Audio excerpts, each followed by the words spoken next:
Khan from Maple Road West in the town posted a picture of a suicide vest on the social networking site and details of a route into Syria. She pleaded guilty to 4 charges at Kingston Crown Court yesterday and was told by the judge she faces a substantial custodial sentence.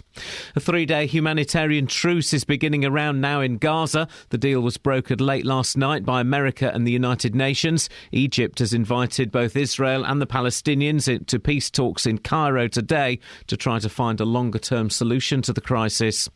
Residents affected by the sinkhole on a housing estate in Hemel Hempstead, which opened up in February, say parking is adding to their problems. Restrictions have been relaxed on Wood End Lane, while part of it's closed off for strengthening. Aziz Abdur-Rakib, who lives there, says cars are being dumped everywhere and driveways are getting blocked. People just dump in their car, and I can't leave my kids to play outside because, there are cars everywhere.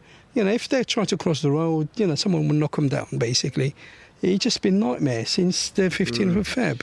The organisers of the Commonwealth Games have confirmed that an athlete has been tested for Ebola and cleared. A spokesperson for Glasgow 2014 said that when the cyclist from Sierra Leone fell ill last week, he was given tests for a number of conditions, but the results were negative.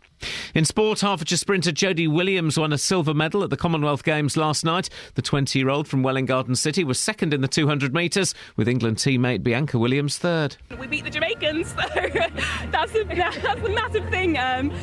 People are always so quick to write off the women sprinters, and I think we've kind of come out here and started to show that we can perform on this kind of stage, and it was such a strong field, so I think it's a sign of good things to come. And Hemel Hempstead gymnast Max Whitlock bids for another medal today on the parallel bars. He already has 3 golds and 1 silver. The weather, dry and sunny this morning, cloudier this afternoon with the chance of a shower, a maximum temperature 25 degrees Celsius, and you can get the latest news and sport online at bbc.co.uk/3 counties. BBC Three Counties Radio's big tour of beds, hearts and bucks. The town itself is absolutely beautiful. It's all about where you live. It's got history and it's got modernism as well. And all this week we're featuring Harpenden. I find it a very friendly place, not threatening in any way. I like going to Harpenden, visiting my grandparents. The big tour of beds, hearts and bucks. BBC Three Counties Radio. If you hear a whisper, give us a shout.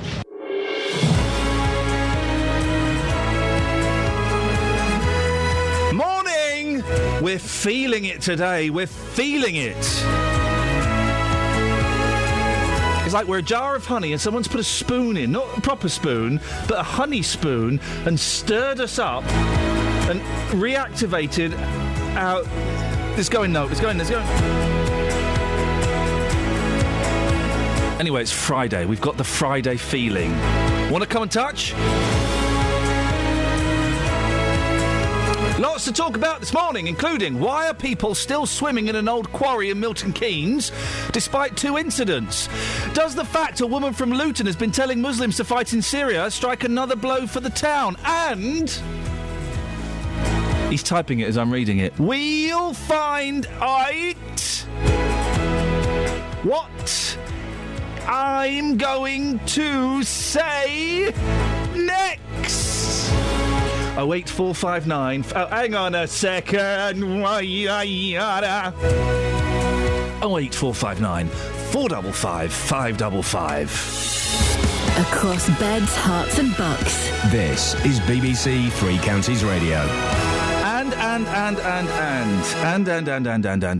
We've had lots of emails and some really nasty tweets over the last 8-9 days.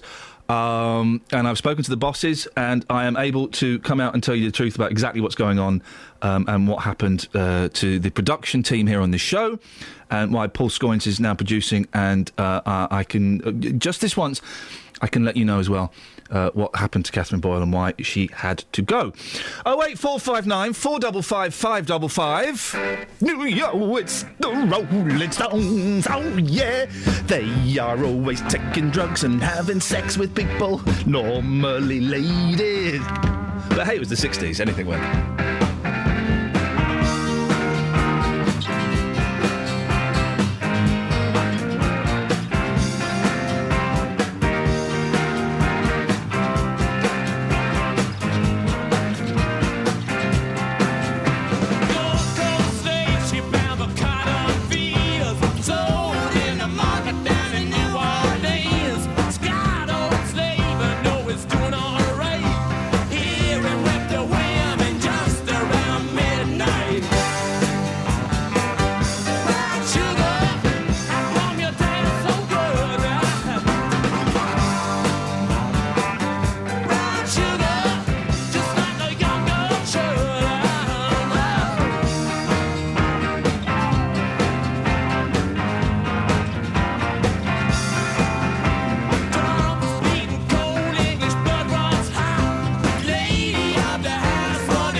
discussing the Rolling Stones documentary Gimme Shelter. One of the bleakest films I've ever seen in my life. The Rolling Stones in 1969. Oh, it's horrible. The bit when the Hells Angels are on stage with the Rolling Stones and one of them looks psychotic and then one in the audience actually does go psychotic. Horrible film, but a wonderful film because of it. Lots to talk about this morning. I'll be telling you exactly what's happened to production staff and why some people have to go and new people have been drafted in, and we'll get to the bottom of that, and hopefully we can stop all the nastiness. If you want to give us a call about anything this morning, 08459 455 555. But first of all, a story we've looked at a couple of times in the last few weeks. People are ignoring the clear warning signs by continuing to swim at the Blue Lagoon in Bletchley, despite 2 serious incidents in the last week. Last Friday, a 61-year-old man died from a suspected heart attack while in the former quarry. Then on Wednesday, a woman in her 20s was airlifted to hospital and her condition remains critical. Well, our reporter, Sophie Solaria, visited the site yesterday on another hot summer's day. Right, so I've just got to the edge of the Blue Lagoon. It's a huge expanse of water. It's a huge, huge lake. And if I walk down to the bank to feel it, let me just have a little dip.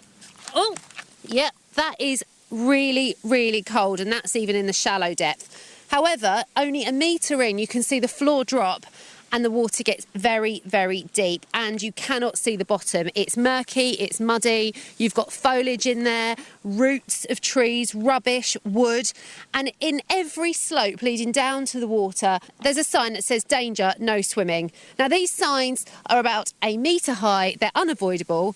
You have to walk around them to get into the water, and yet there are still people swimming in the lake. Let's see if we can speak to some of them now. And there's a gentleman behind me that I think has got into the water. Sir, will you talk to me? No. OK. I'm just approaching some girls in some towels.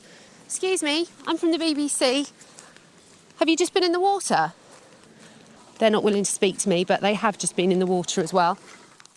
From afar, I've just seen a man take his clothes off and dive straight into the Blue Lagoon. So I'm now rushing over to find out what's going on. Hello, madam. Hello. You're on the side of the Blue Lagoon here in Bletchley, and right this moment we are looking at your partner Chris, who is probably about 50 metres across from us. Yes. In the Blue Lagoon, centrally, yes. Swimming around. Yes. Well, not around, just across. Just across, yeah, absolutely. He's gone through the middle and now he's coming back again. Yes. Have you heard of the dangers of the Blue Lagoon? Not really. I heard that there was a man who drowned last week, I think. And a lady in critical condition as well. Oh, was there? How often do you come here? It's just the second time. Why is he risking it? I wouldn't call it risking. I would call it trying. Like, he's testing what he can do. Are you worried about safety swimming around here? Not really, no. Well, I trust him. He did like a trial swim yesterday and he said there is a current. It's not strong enough to catch you, grab you and do something bad to you. If you know how to swim, then you're safe. I'd really like to speak to him. I can see, I think he's coming back, isn't he? Coming back. Right, let's stand here and wait for Chris to get back to us and tell us about his swim across the lake. Chris, you've just swam the length of the Blue Lagoon. How are you feeling? Great. I'm feeling great. Have you seen that there's now signs up that says don't swim? It's a good thing, especially for the young ones. It's really important. Will you continue to swim in here despite the danger? Rather not. Oh, right, so this is the last time? Yes. Well, that was Sophie Solaria speaking to a gentleman with an accent. This programme has also been told that when council officials have warned people about the dangers of swimming in the quarry, they've been told to naff off. We'll have more on this later. Call 08459 455 555. BBC Three Counties Radio. Now. While, obviously, safety precautions, and we've heard some terrible stories of people dying, basically, and being in critical condition, there is an argument, producer Paul Scoynes, that swimming in open spots in places that are not local lidos or indeed swimming pools can be quite pleasurable. Yeah. There is... Who are we speaking to? There's a group later on we're speaking to, aren't we? The Open Waters Association or something? Open Waters Swimming Society. And I remember as a boy swimming in rivers and lakes when I was out and about. I didn't particularly like it, actually, 'cause I don't like fish touching my body. I don't. That's the one, yeah, it's not nice. It's not nice. But so I just wonder what people's thoughts are on, obviously, safety first, and we're not in any way condoning and saying, hey, this is what you should be doing. But if you are listening to this and you are...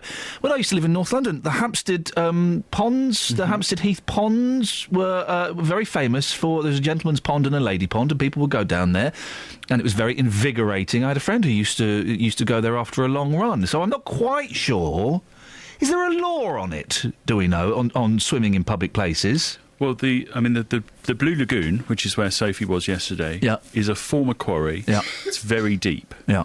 And the signs are quite clear, don't swim. Yeah. Now, you can't stop people from swimming. I don't think it's illegal to swim in those areas. There's an argument about trespass, but actually that's a nature reserve, so people can go and wander around it, walk their dogs and so on. I used to be... a naturist? No, I used to be... I was a lifesaver, and I did my training in Milton Keynes, and we used to go once a year to the Blue Lagoon. A lightsaber? A lifesaver. Like a lifeguard. What, like the laser stick that they have in Star Wars? Similar. Wow. Travel news for beds, cards and bugs. BBC Three Counties Radio. Well, so far this morning, checking the cameras and the speed sensors, not seeing any major problems or delays across the three counties to report. Do expect on the M1 at Luton Spur, it's going to be building up between junction 10A for the Kidneywood roundabout and junction 10 for Luton Airport. Those major roadworks continue there. Also in St Albans, St Peter's Street is closed at the moment between the High Street and Catherine Street due to some roadworks taking place there as well. Taking a look at the local live departure boards for the three counties, and everything is looking good for the trains. No reported problems or delays this morning. Nicola Richards, BBC Three Counties Radio. Nicola? Yeah. Have you farted? How do you know? There's something going on. 6:16. It's Friday the 1st of August. Wow, I'm Iain Lee. These are your headlines on BBC Three Counties Radio. The emergency services in Milton Keynes are urging people not to swim at the Blue Lagoon in Bletchley, but those warnings are being ignored despite 2 incidents there in the last week.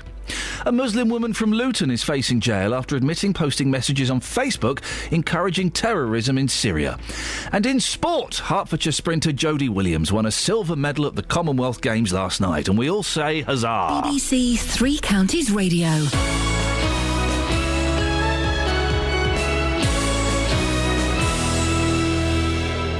Every weekday morning. My show's called The JVS Show, 9 o'clock in the morning on BBC Three Counties Radio. Jonathan Vernon Smith. I deal with the consumer problems that affect people all over Beds, Herts and Bucks. And I said, well, I didn't come all this way to be looking at a broken down hotel. Those companies, those councils, those organisations that are letting people down. This guy turned around and said to me that they're not prepared to pay me, and I said, so you're forcing me to take action. And he said, good luck, and put the phone down on me. I get my teeth into them. Oh, Jonathan, I'll start crying soon. We don't know what to do. Deal with them and hopefully get results for you, the consumers. And it got so convoluted, I thought there's only one person to sort this out. The JVS Show on BBC Three Counties Radio. I've had an email from Ron and Ethel in Upper Watford. I'd love to speak to you about this on air.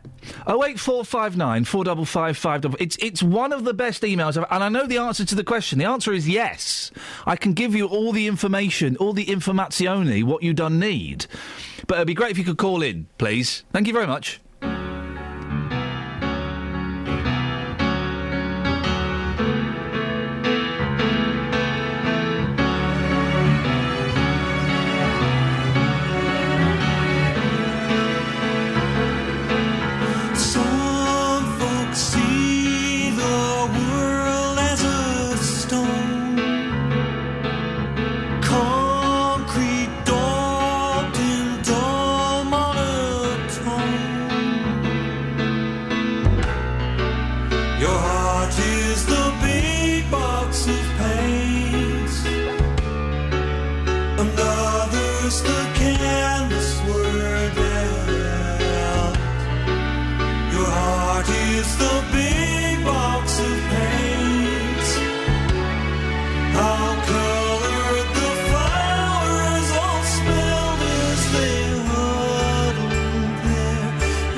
had that very, very loud here, and it gave me shivers, Dealey.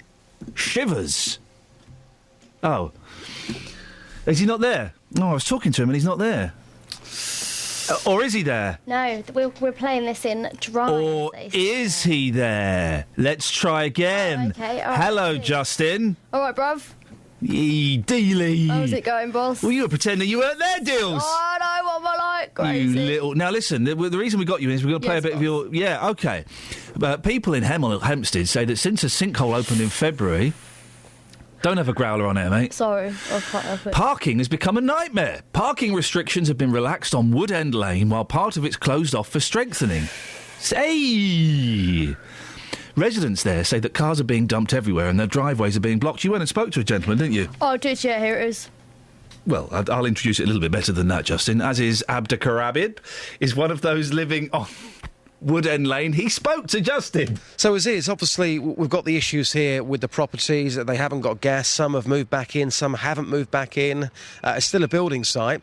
These people can't park on their driveways, which means they're now parking outside your house, and here we can see your wall, which has been knocked over. Yeah. When did this happen? That happened on Tuesday, 2 o'clock, and I saw the wall now been down. I spoke to the council. I said, what's going on here? Because of people parking everywhere. Who's dealing about it? They said, why is the sinkhole? We're giving them permission. So I said to them, someone knocks on my wall, it's going to cost me money.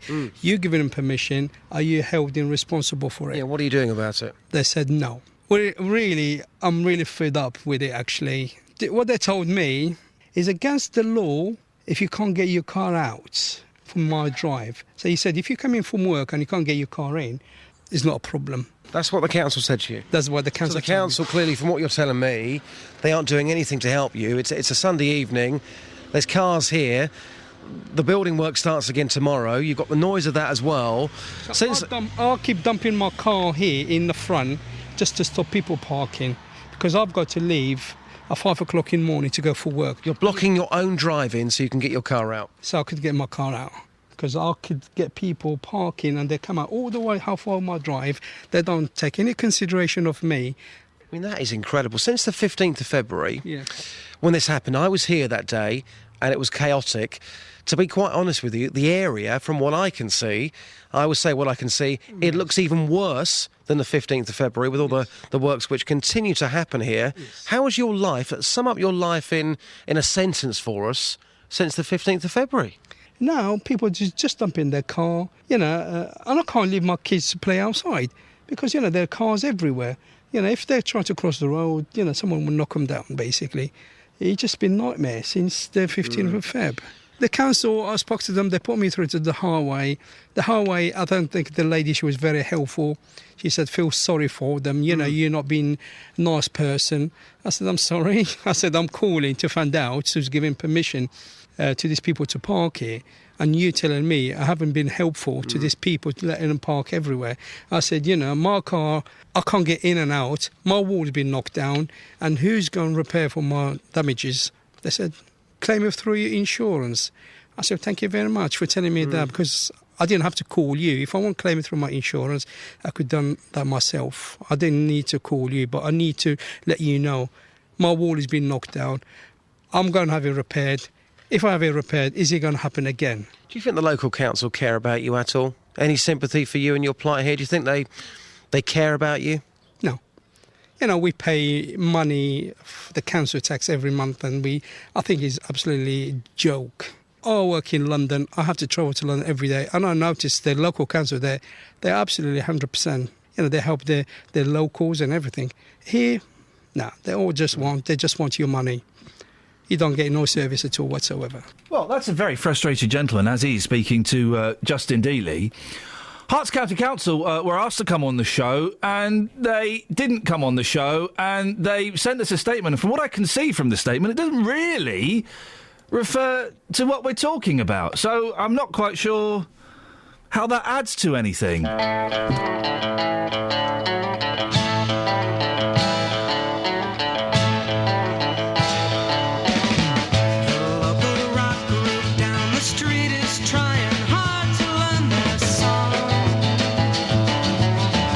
Serenade the weekend squad who just came out tomorrow.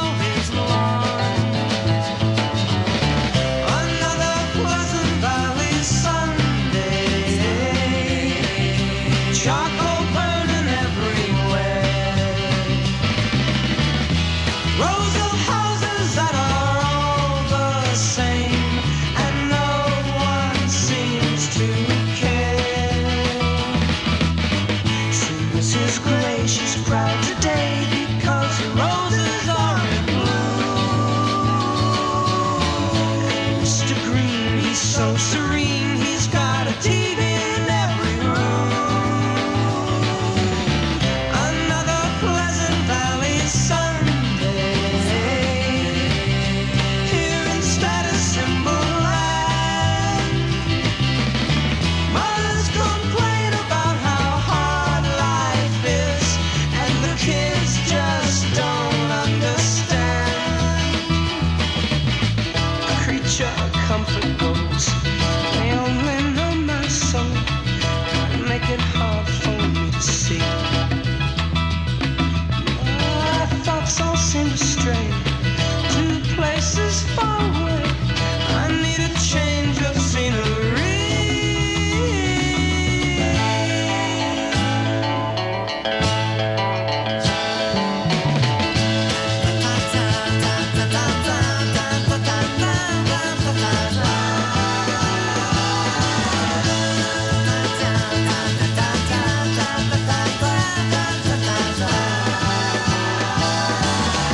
Another Pleasant Valley Sunday. Charcoal burning everywhere. Another Pleasant Valley Sunday. Here in Status Symbol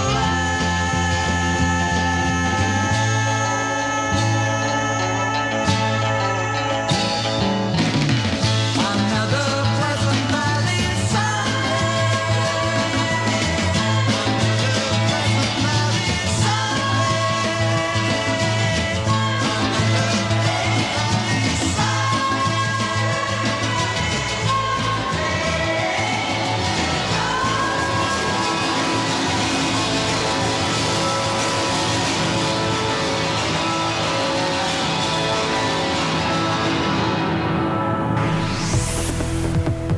Travel news for beds, cards and bugs. BBC Three Counties Radio. A rather quiet start this morning, not seeing any major problems or delays to report. Building up a little bit on the Great North Road, approaching the Black Cat roundabout where those major roadworks continue.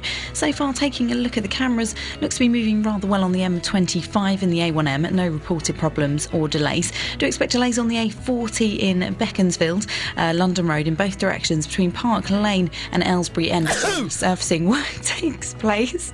On the trains, everything's looking good, no reported problems or delays. Nicola Richards, BBC Three Counties Radio. Across beds, hearts and bugs. This is BBC Three Counties Radio.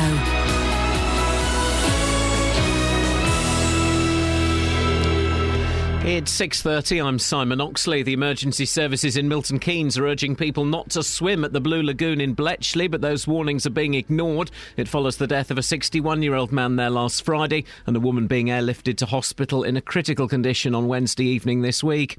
A Muslim woman from Luton is facing jail after admitting posting messages on Facebook encouraging terrorism in Syria. 34-year-old Runa Khan from Maple Road West in the town posted a picture of a suicide vest on the social networking site and details of a route into Syria. And a 3-day humanitarian truce is beginning in Gaza. The deal was brokered late last night by America and the United Nations. Three Counties Sports. BBC Three Counties Radio. Hertfordshire sprinter Jodie Williams won a silver medal at the Commonwealth Games last night. The 20-year-old from Welwyn Garden City was second in the 200 metres in a personal best time, which put her second on the UK all-time list. I'm just amazed at the moment. I'm kind of in a big world of shock. I came in ranked second and I just had to kind of perform and actually do it, and I'm so absolutely over the moon. This crowd is absolutely incredible. You know, everyone wants to see you, everyone wants to speak to you, and it's just, it's an amazing atmosphere in here. And Hemel Hempstead gymnast Max Whitlock took his tally to 4 medals, 3 gold and 1 silver, with victory on the floor and second place on the pommel horse. He bids for another medal today on the parallel bars. With the start of the new football season just over a week away, teams are completing their pre-season fixtures this weekend. Tomorrow, Watford host Italian sister club Udinese, and MK Dons 11 goes to Brackley. Luton host Peterborough, Wickham go to Barnet, and Graham Westley's Stevenage are at home to Coventry. At the moment, it's 3 home draws to start pre-season, and although people will say, it's Premiership opposition, Championship opposition twice. We really need to start winning here. The boys have got to get used to winning at home. This has always been a place where we've won a lot of football matches over the years, and it needs to be a place where we do that again. And after helping England to victory over India in the third test, pace bowler James Anderson faces a disciplinary hearing today over his alleged clash with India's Ravindra Jadeja during the first test. Anderson faces a maximum 4-test ban if found guilty. BBC Three Counties News and Sport. The next full bulletin is at 7. Call 08459 455 555. BBC Three Counties Radio.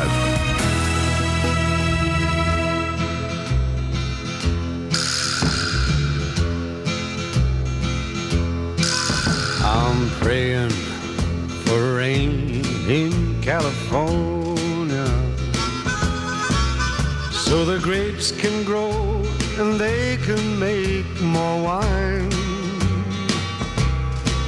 And I'm sitting in a honky in Chicago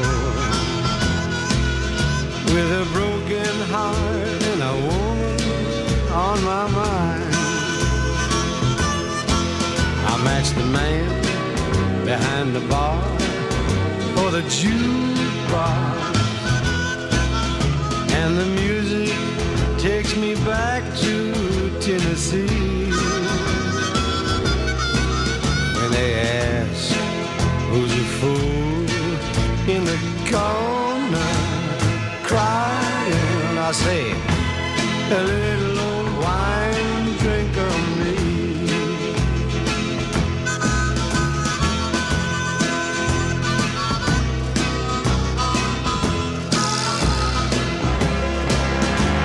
I came here last week from down in Nashville, 'cause my baby left for Florida on a train. I thought I'd get a job and just forget her, but in Chicago a broken heart is still the same.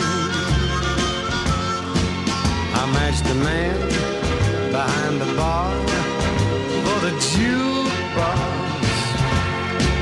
and the music takes me back to Tennessee. When they ask who's a fool in the corner crying, I say, a little old wine drinker me.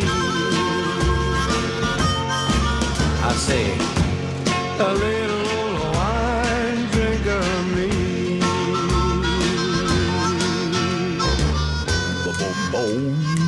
Dean Martin. If you want to, hey guys, if you want to see a great film, trying to get the arm there so we can go there. If you want to see a great film, Dean Martin, Jerry Lewis. Hold on a second. Artists and Models. Ever seen that film? Oh man, it's funny. It's a funny film. Can you sum it up in a sentence? Dean Martin and Jerry Lewis have something to do with artists. I don't really remember. I just remember it being it looks stylish. It looks beautiful. 1950s, colourful, wonderful. Very fine film. It's a fine film, man. I swear that film fine, man. That film funny. So, the best email I've had. Not the best email. It's not the best email I've had. The best email I've had was where I was promised an extra inch. This one says, Dear Iain, we've just moved into the from Ron and Ethel in Upper Watford. We've just moved into the Three Counties area. We love the show. They'd be crazy not to. Do any listeners know of a naturist camp in Beds, Bucks or Hearts? Beds, Hearts and Bucks, but anyway. We were members of a club in Sunderland before we moved. Thank you, Ron and Ethel Upper Watford. They sound like normal, decent people, not like the perverts that email would imply. I then wrote back saying, now give us a call. They've replied. Dear Iain, Ethel says she is very shy and does not want us to call in. Could you give the details over the air, please? Now, I don't, with the greatest of respect, Ron and Ethel, I don't get nudism, naturism, perversion. I don't get it. It doesn't. It's never appealed to me to let it all hang out. I don't even like being naked at home. It's just natural. What's wrong? Well, you say that, Paul, and again, we need to discuss this, but I wish you'd produce the show with your clothes on. By the way, coming up later on, I will tell you exactly what's happened and why there's been a change in production stuff. But there is a nudist camp near here, isn't there? Was it Schwertzingers? Nicole Schwertzingers? It's something like that. Schweppes. There's one called Spielplatz. Spielplatz, and that, of course, is German for pervy play. Playground. Playground. I went there, right, and as we all know, nudists are normally unsightly people in their 50s. They tricked me when I went there. Yeah. They had two hot young women. Hot ladies. Yeah, they're two hot young women. And they were all naked.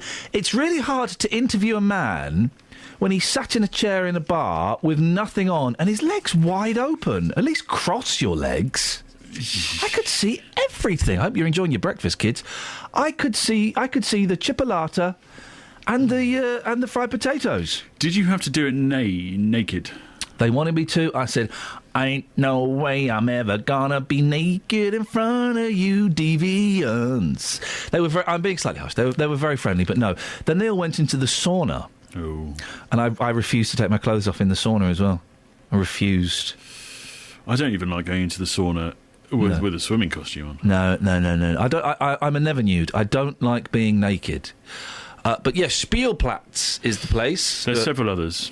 There's a variety. Really? Spielplatz was set up like during the war or something, wasn't it? Before the war. I think so, yeah. I'm sure they were telling me the story of a Canadian aircraft that crash-landed nearby. Maybe I dreamt this.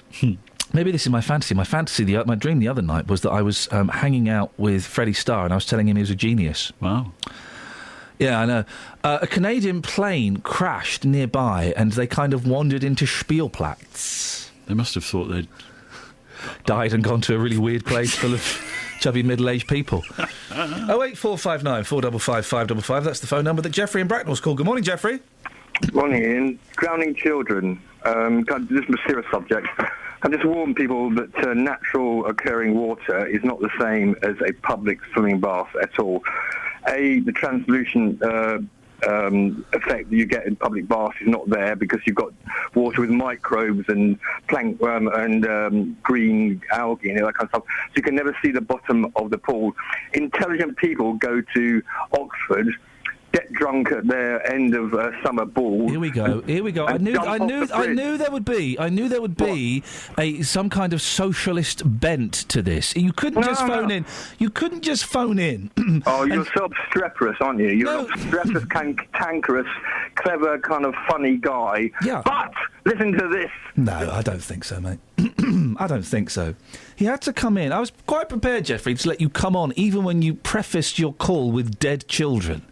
And then there had to be a socialist bent, which is fine, but you just do it in such an obnoxious way. I heard you on Clive Ball the other night as well. So, what have you got in the papers? Well, I wonder what a socialist would think of that. A number of garages in southwest London have gone up for sale, and you hear about these sorts of... Lockups. Go for ridiculous prices, but... Yep.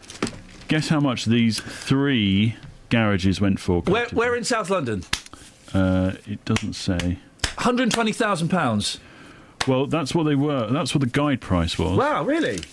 They actually ended up going for £500,000. Wowzers! What the heck? What do you keep in a £500,000 garage? I don't know. Can they knock them down and build homes? Well, probably. Can they build a house on it? Property expert and Hertfordshire resident Henry Pryor is quoted saying converted garages into homes is very much in vogue. Yeah, we like Henry. He's good. Here's the thing. I love this story. Surely we met before. This is in all the papers, and I love freaky deaky stuff like this. Couple players, strangers in pick. What does that mean? Well, let's beach holes photo fluke. Well, again, what does that mean? Let's go into the story and find out, shall we, guys? It goes like this. A couple, flicking through family snaps ahead of their wedding, found a picture of them playing at the seaside as strangers 20 years ago. Amy Maiden was a 5-year-old who lived near the beach, and Nick Wheeler, then 6, was visiting on holiday. The picture shows them sitting a few feet apart on the sand, but they did not meet until 11 years later.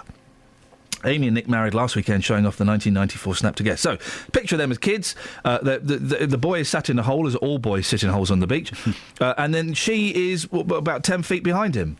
That's nuts, isn't it? Freaky. That's really freaky deaky nuts stuff. I love that kind of stuff. I love that kind of stuff. You can give us a call. I don't know what the phone-in would be here. Coincidences? My favourite thing in the world, and I'm going off on a slight tangent, my favourite thing in the world, and it doesn't happen now, is when you are walking past the phone box and the phone box rings. Ooh. Oh, it's so good. It's so good. I remember years ago being very, very naughty. A phone box outside a pub in northwest London, Kensal Green, and it rang. I thought, some of that. Hello? Yeah, hello, who's that? Well, you called me, who's that? Well, no. Who's this? Already, this is fun. And I said, well, you've called me. Who are you? Right, I want to know why this phone number has been dialing my wife. And I said, well, maybe you should ask her. He said, what do you mean? I said, well, maybe you should ask her why she's been getting phone calls from me. Suddenly, he said, who is this? What are you talking about? I said, listen, your suspicions are probably correct. And then this is so naughty. I sort of regret it. I was 23, 24. And I said, look, your wife and I have been seeing each other. Oh, wow. Right there. Your wife and I have been seeing each other for quite some time, and I think maybe you should have a chat with her. Right, I will! Phone slams down. Oh, gosh. And a week later, there was a story about a murdered... No, there wasn't at all. But isn't that naughty? That's pretty bad. Isn't that naughty? But phone boxes don't ring anymore. They used to ring a lot as you were walking past them. I'm sure it's happened to me loads of times. It's spies, right? That's how it works. I think it's spies. When was the last time you used a phone box? Exactly. Oh, no. Do you know what? It was fairly recently. Go on. I had left both my work phone... Oh, no, this was it. I shouldn't probably admit this on the radio. I left my work phone and my personal phone on one of the station cars. No. Someone drove off with them. You plum. They were lost to the world. And I had to go up and interview... an EU commissioner. No, it was an EU commissioner. Yeah. In Bedford, and I couldn't remember exactly where it was because the location was on my phone and everything. And I was trying to phone the newsroom, but of course didn't have a phone, so I had to find a phone box and then find some money to go into the phone box. Do you know how much it would cost to make a phone call down the phone box? It costs £6. Really? £6 to make a 45-second phone call. That's insane. It's bonkers. That is insane. But I'm also trying to find a place to park so that you could then use the phone box. Oh, dear me. Okay, let's throw this out there. When was the last time you used a phone box, please? I suspect we won't get any calls on it because I suspect no one uses them anymore apart from and let's be honest, we've all done it, urinating. Wow. Yeah. Really? I know. 08459 455 555. Travel news for beds, cards and bugs. BBC Three Counties Radio. The M1 Luton Spur building up in patches on the speed sensors between junction 10A for the Kidneywood roundabout and junction 10 for Luton Airport. In St Albans, St Peter's Street at the moment is closed for roadworks between the High Street and Catherine Streets. Do expect some delays there. The M25 major roadworks continue between junction 25 for Enfield and junction 27 for the M11. So do expect delays there. Nicola Richards, BBC Three Counties Radio. Thank you very much. 6:46. It's Friday. Hang on a second. Okay. Pinch, punch first of month, no return. Well, you've got to just deal with it. There's no returns on that, by the way. Pinch me. What? These are your headlines on Friday, the 1st of August. I'm Iain Lee, and I just said that. The emergency services in Milton Keynes are urging people not to swim in the Blue Lagoon in Bletchley, but those warnings are being ignored despite two incidents there in the last week. You'll get another one in a second. Do that button up. A Muslim woman from Luton is facing jail after admitting posting messages on Facebook encouraging terrorism in Syria. And in sport, Hertfordshire sprinter Jodie Williams won a silver medal at the Commonwealth Games last night. Beds, Herts and bucks weather. BBC Three Counties Radio. Well, it's not looking too bad today. We have got some sunny spells around, but a few showers as well. They're fairly isolated, though, but they could be a little heavy at times, and there's a slight southerly breeze, but temperatures reaching 23 or 4 degrees Celsius, so quite warm again. And tonight it clouds over, though, ahead of some rain coming up from the continent, and that's going to be fairly heavy, perhaps even thundery. It's lasting through much of the night once it gets to us about midnight. With lows of between 15 and 17 degrees Celsius, it's quite a warm one. Tomorrow we've got showers on and off through the day, and sometimes they're going to be quite heavy too. It's not all bad though. We have got sunny spells in between, and they do start to clear later on, so we might even have a pleasant evening. Temperatures up to about 23 degrees Celsius. Sunday though looking much better. It's all cleared by then, so fine, largely dry with sunny spells. Monday we've got sunshine with just a couple of showers, and then heavier showers again on Tuesday. That's your latest forecast. Glasgow, 2014. He puts his hands on his head. When he needed his best performances, he produced them 3 times over. Here it comes, they storming to the line to the gold medal. What a huge impact the crowd can have on the home nation's performances. We've seen 143 bouts here. Undoubtedly, that's been the thumping best. The Commonwealth Games continue today, online, on TV and on BBC Radio. So, BBC introducing, Saturday evenings, 8 o'clock. You must listen to it all the time, Paul. Yeah, big fan of the show. OK, who presents it? Kelly, sometimes. Well, sometimes. I think you're referring, of course, to Gary Floyd. Yeah, I was about to say that. Yeah. And what's your favourite track on there that's been? I like the CC Smugglers. Oh, nice work, Scoins. Well done. Love the Smugs. Who we got this week, Kels? A band called Amber Run. Yep. They grew up in Buckinghamshire, and they recently moved to Nottingham where they went to uni, and they've been making sweet, sweet music together. Should we have a listen? Yeah. All right.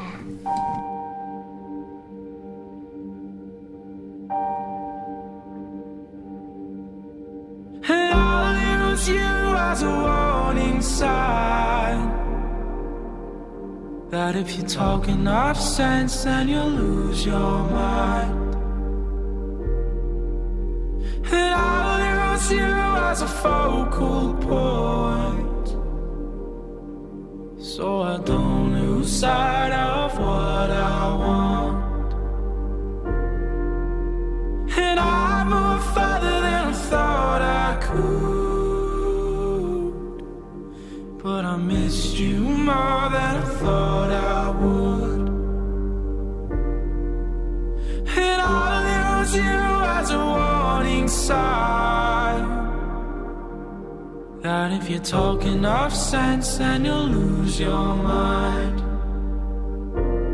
And I found love where it wasn't supposed to be, right in front of me. Talk some sense to me. And I found love where it wasn't supposed to be, right in front of me. Talk some sense to me.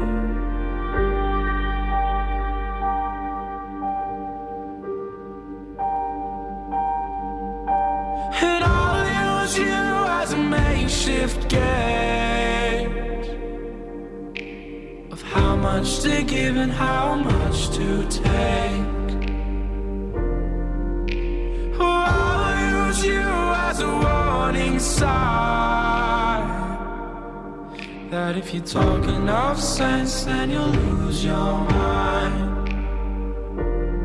Oh, and I found love where it wasn't supposed to be, right in front of me. Well, talk some sense to me. And I found love where it wasn't supposed to be, right in front of me. Well, talk some sense to me.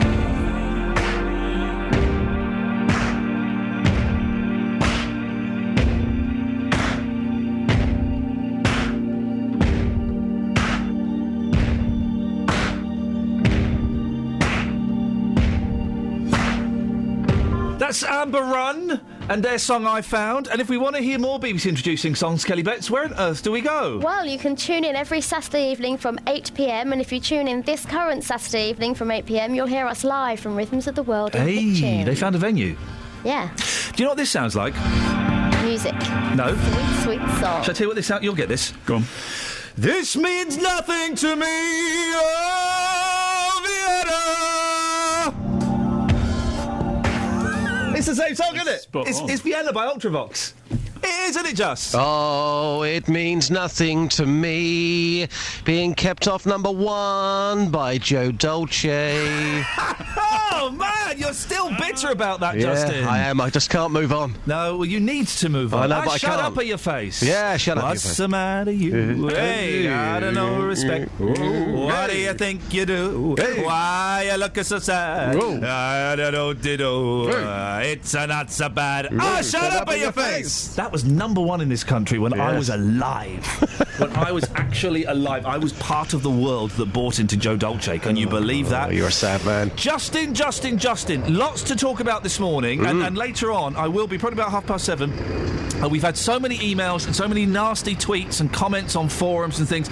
I have spoken to the boss. I'm allowed to reveal the truth behind what's happened, why there is a personnel change on this show. We will deal with it. We will deal with it once, and then we will move on and never talk about it again, okay? We're all professionals here. Yeah, exactly. We're going to deal with it. We'll be as open and honest as we can be within the legal restrictions that have, of course, been imposed on us, and, of course, within the rules of Ofcom and the courts of England, and then we will move on and we will never address it again, okay? Yep, sounds fair. Hopefully that will be an end to the nastiness. Well, the thing is, Ian, we like to be local and vocal every single day. I think we need to be honest with the audience about what's been happening, and as you say, then move on. Thank you, Justin. Now, big story. Luton woman Runa Khan admits Facebook Syria terror posts, okay?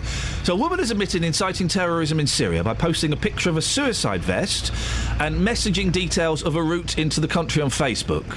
And there is a picture of her outside court. She's got the full... I always get confused with the niqab. I think that's a niqab. That's a niqab. So it's the full face veil. Part of it is camouflage design, and she's wearing sunnies. So you can see nothing. She went into court like that, and she proved it was her by exposing her face to her solicitor. Yes. I find that strange and a little uncomfortable. There's been a lot of discussion. A lot of discussion. People should be able to remove the veil in court, so that the judge and the jury should be able to see your facial features, because obviously it's how a lot of people make up their minds about her. I think you should. I think you should have to. There you go. That's that problem solved. I go along with it. On to the 100%. next one. And I'm all for people wearing whatever they want if you wear the niqab. I just think in a court of law, when reading you're right, reading someone's face is so important to determine whether they're being honest or not. Right, I think you should do. Anyway, she's being sentenced. She's pleaded guilty. She's being sentenced. And one of the conditions, she was granted bail with conditions including not to use Facebook in any shape or form. What the hell does that mean? Because she's probably closed down Runa Khan page, but you can set up a Facebook. You can set up any Facebook. Or she gets somebody to do it for her. You know, she could speak to one of her friends potentially and say, can you set up this Facebook page? Technically, it's got nothing to do with her, but of course, she's fueling the fire by giving information to somebody else. I find it one of the strangest rulings there is. Now, it's a big thing. It's a local story. I don't quite know, Justin. I want to talk about it, but I don't quite know how to get into this story. This story is presented to me as a locked box. I have several keys. I don't know which one to use. Well, I think what I'm going to do this morning, she's going to be sentenced on the 9th of September, I believe. I think what I'm going to do this morning is go onto the streets of Luton and simply ask people, how does it make you feel when your town is linked to terrorism yet again? It's another negative story about the town. May I just say right now that I think Luton is a fantastic town. We're talking about a small minority. Of course we are. Of course we are. But it's back in the news for the wrong reason. So the question this morning is going to be, look out for me in Luton. How does it make you feel when your town is linked to terror yet again? I think that's a good one, Justin. Thank you. I think that's a nice way into the story. Shall we have a sweepstake on how long it will take for someone to phone in and say when a Muslim leader is going to come out and say this kind of stuff is awful? 0845. You can have your say on this story. 08459 455 555. Philip's in South Norwood, not talking about this, but talking about phone boxes. Yeah, years ago, Ian, there was a legendary disc jockey called Roger Scott. Roger Scott, right? Yes. I used to be friends with his son. I became friends with his son. I think his name was Graham. Oh, yes. When we went to Kung Fu lessons together. Oh, right, yes. And I used to go around to Roger Scott's house. Yes. I didn't have a clue who he was. Yes. And on the wall, he had all these signed albums by some group that I wasn't really familiar with. He was They were the Beach Boys. He had loads of signed Beach Boys albums. All it was Roger Scott. Yeah, he had an item on his show. He didn't like me. Didn't he? Oh, no. Called the Phantom Phone Box. Oh, hello. And what it was, he used to ring up a phone during his show. Yeah. And then he'd ring quite a while, and then he would tell people where the phone box was. Oh, yeah. And if you were the first person to get to that phone box, then, you'd come up. And there was a woman driving one day, she went past, and she realised, that's the phone box. And she pulled in the car, and rushed to the phone. She pulled off the road, yeah? Yeah. So, I mean, he was legend. He did so many sort of, introducing things and on his... innovative. Is that the word? He had original ideas. Hey, Philip! Bless you, brother. Innovative is what you're trying to say. Philip in South Norwood, always a pleasure.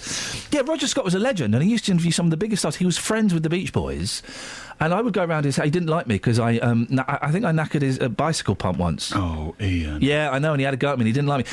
Once, there was a really weird... It was this weird kind of house, right? It was his second wife, who was sort of younger than him and fit.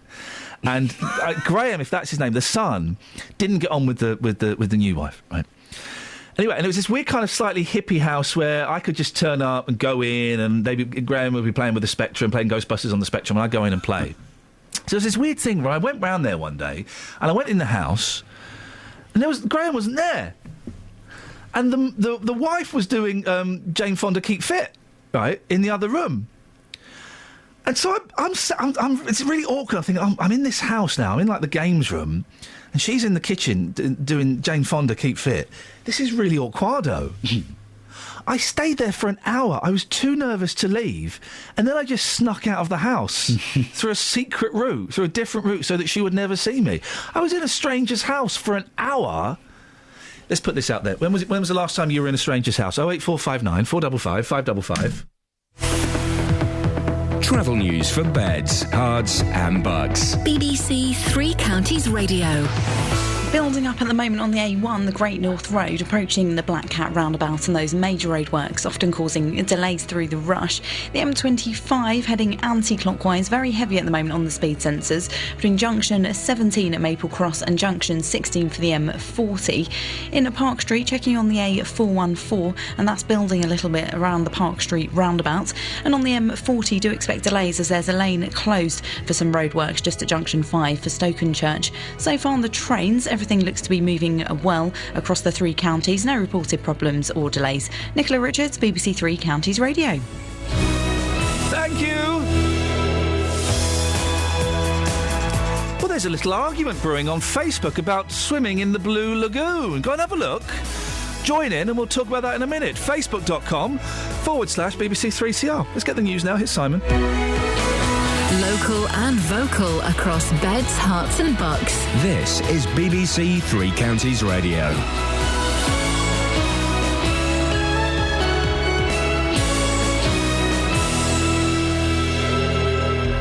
It's 7 o'clock. The headlines: safety warnings being ignored at Milton Keynes Lake, Luton woman facing jail for encouraging terrorism, and Commonwealth silver for Hertfordshire sprinter. BBC Three Counties Radio. The emergency services in Milton Keynes are urging people not to swim at the Blue Lagoon in Bletchley, but those warnings are being ignored. It follows the death of a 61-year-old man there last Friday and a woman being airlifted to hospital in a critical condition on Wednesday evening this week.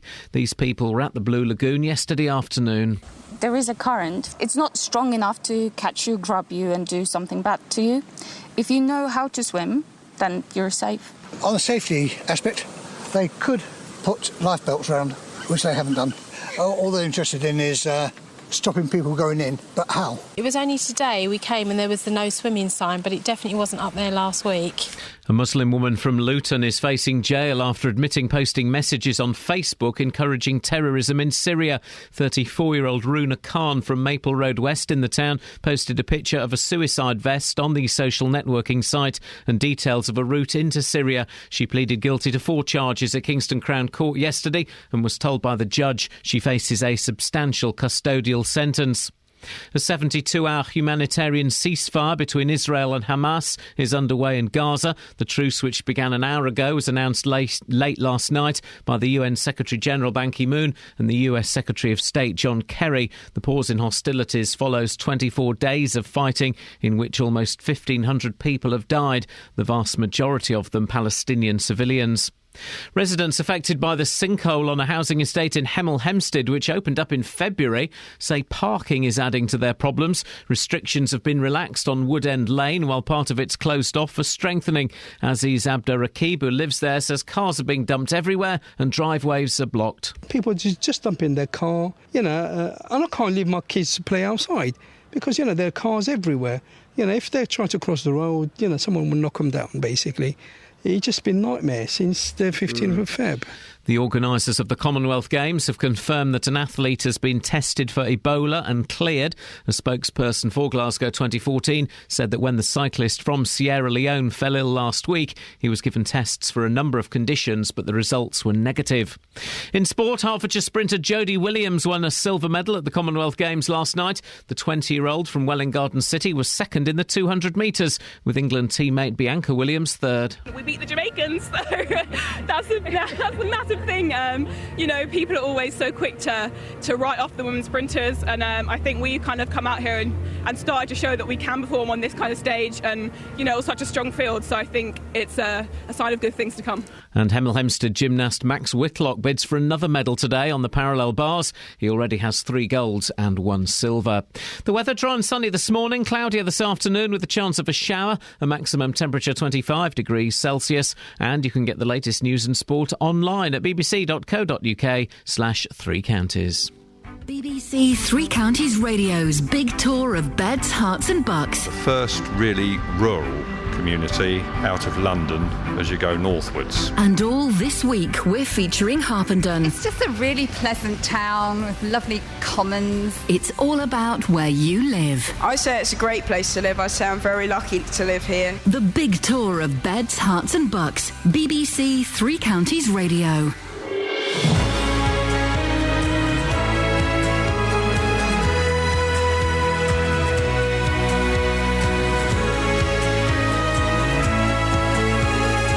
Something. So we're just talking about Roger Scott and his son Graham Scott. I was thinking, I'll get in touch with Graham. No, let me have a look at little Google. I'll find Graham and get in touch and have a little chat. Well, he died 3 years ago. Oh, God. That's sad. Well, I've not seen the fella for 25 years, and then he pops in your head. Oh, dear. Oh dear, oh dear, oh dear. Anyway, morning, this is Iain Lee, BBC Three Counties Radio. 4 minutes past 7. It's the 1st of August, dear listener. The 1st of August. Who'd have thunk it? Coming up, should people be stopped from swimming in open water? Several serious incidents in the past few weeks. 3 drownings. And, well, we're talking about the Blue Lagoon on Facebook. And it's all kicking off with some people saying, well, if I want to go and swim there, I should be able to go and swim there. What do you think about swimming in public lakes, ponds, streams, rivers? A woman from Luton has been convicted of inciting people to fight in Syria. Does that make you sad that Luton is once again being linked to terrorism? I've never been in someone else's house when perhaps you shouldn't have been in there. Facebook.com/BBC3CR. Or you can give me a call, 08459 455 555. Across beds, hearts and bucks. This is BBC Three Counties Radio. Oh, we're talking as well. Lots of things today. And by the way, as you know, and I don't think I ram this home often enough, or indeed hard enough, you can give us a call about anything you want as well. It's kind of an open door policy. We throw out these things to talk about. You're welcome to hitch on to those if you want, or if you just, you want to have a chat or something you think we should be talking about. Then give us a call, 08459 455 555. Hey guys, it's August. It's August. That means it's nearly September. That means it's nearly Christmas. It's ridiculous, isn't it? Ridiculous. And I imagine lots of you, you want to go out and have a little cheeky swim somewhere. And some of you are more into swimming out and about than you are swimming in swimming pools. Well, in the past 2 weeks, there have been 4 serious incidents involving people swimming in open water across the 3 counties. 13-year-old Kyrese Marshall Francis drowned in the River Thames at Marlow a week last Tuesday. 2 days later, 16-year-old Conor McCall died in Clophill Quarry. Then last Friday, 61-year-old Paul Alsop died while swimming at the Blue Lagoon in Bletchley. And on Wednesday, a young woman in her early 20s was airlifted to hospital after swimming again in the Blue Lagoon. Her condition remains critical. Well, it's not illegal to swim in lots of these public places. Should it be made illegal, or should people be allowed to do it if they want?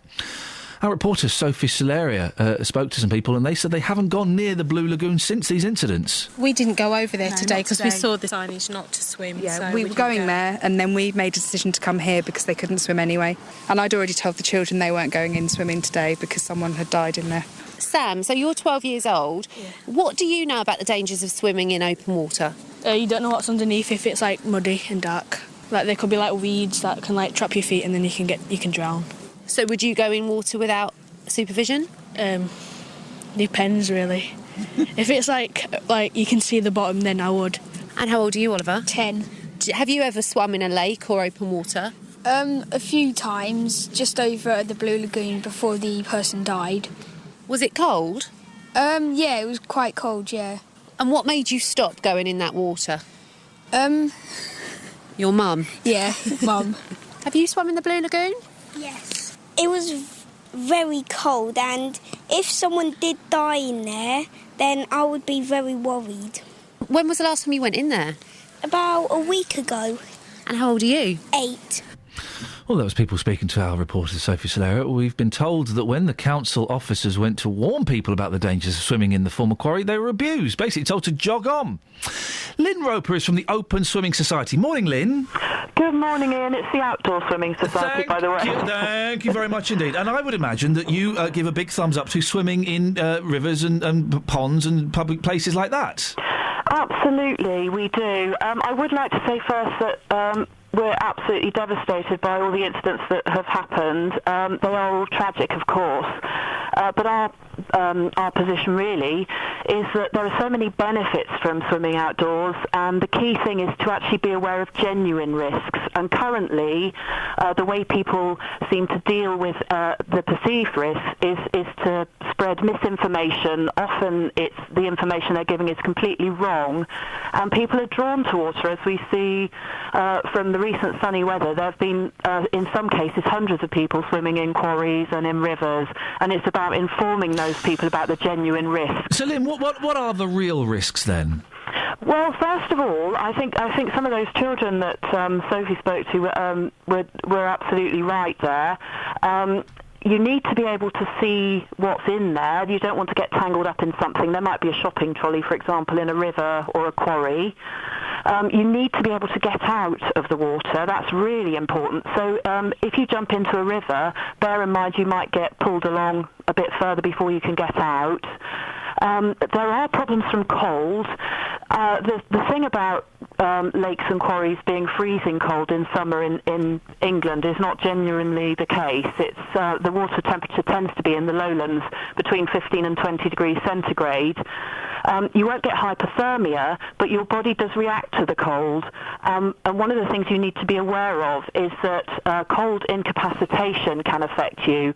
So you might find that the blood is diverted quite suddenly from your arms and legs to your core, and it means that you lose your coordination and your dexterity, and you might then suddenly realise you're in trouble because you've swum quite a long way and you can't get back. And that's a real danger, and you can drown quite quickly, even if you're a strong swimmer, if you, say, swum across the quarry. So we would advocate really staying near the sides unless you really know what you're doing and you're acclimatised to the cold. Why are these people dying then, Lynn? What's going wrong there? Because we've had 3 people in the last couple of weeks in this area. Yeah, I think one of the key things is to actually specify who is dying and why and where. And there are some statistics on the National Water Safety Forum that are very interesting that actually break those things down. I know the case of Paul. I don't really want to speak about specifics, but I know this one has been publicised as a possible heart attack by his family. That's not related to being in the water. It couldn't be the shock of the cold. Well, I don't think in that circumstance. I don't know the exact circumstances, so I can't really comment. You can, if it's really cold in winter, certainly that would be a threat. So you wouldn't want to jump into cold water if you had heart disease. If it's in the summer, it might possibly be a contributory factor, but the main factor is probably that you have heart disease and you might die while you're driving a car. So people don't say, someone's died driving a car, don't drive a car. And it's about understanding what your personal risks are and taking personal responsibility. What are the rules in terms of swimming in public places? Are there any laws? Well, it's a very grey area in England and Wales. In Scotland, you can swim pretty much anywhere. And I think if you can gain access to the water legally, as in there's a right of way, you're normally okay to swim there. But a lot of these places are perhaps out of the way. So I think it's about encouraging responsibility and watching your friends. And also, one of the things that I think is important is recognising when someone's in trouble, because it's often the signs and symptoms of that are not actually what you would expect them to be. We've heard in the incidents that happen in quarries that there is often an undercurrent. Is that right? How does that work in a sort of closed place? It doesn't. There isn't one, I think. Right. The undercurrent thing, I think, possibly came from reservoirs, where in certain places in a reservoir, by the dam and where the water comes off, you can have a current when the equipment's turned on. In quarries, it doesn't exist, and I'm wondering if perhaps the signs of drowning, which are not screaming and shouting and waving your arms, you're tending to just flap around and your mouth's going under the water, so you can't actually speak. And it only lasts between 20 and 60 seconds, and your hands are trying to push up on the water or grab the water. So you actually look as though you're treading water, and then suddenly you'll go under the water and you've drowned.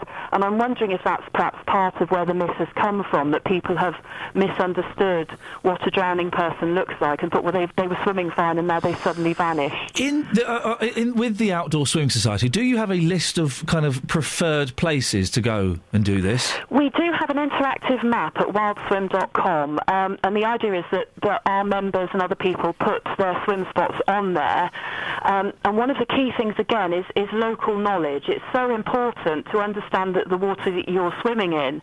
And because swimming has become, I wouldn't say quite criminalised, but close to in some places, and there are stories at the moment of people being threatened with arrest if they swim in certain places that are local swimming holes. And I think a lot of the information has become lost because it's a bit of a clandestine activity in a lot of places. So it's weird because when I was growing up in the 70s and 80s, we were always jumping in rivers and things. Well, that's it. And I grew up in North Devon in the 60s, 70s, and I spent most of my time in the water. And I learned so much from that, and I think you can't assume common sense because a lot of people haven't had the kind of childhoods that we had in the olden days, if you want to put it like that. We're very old people. Yeah, very old people. Please tell me you don't condone skinny dipping. Well, I'm afraid I've done that. Oh, Lynn! We were getting on so well. It turns out you're a deviant. I know. Yeah, I think it's all about where you are, who you're with, and what kind of fun you're into having, really. Oh dear, I see. Lynn, give us the website again if people want to have a little look. Wildswim.com is the Wild Swim map, and if you go to outdoorswimmingsociety.com, there is lots of information on there, including detailed safety information. Brilliant. Thank you very much for your time, Lynn. Lynn Roper from the Outdoor Swimming Society. Your thoughts, please. 08459 455 555.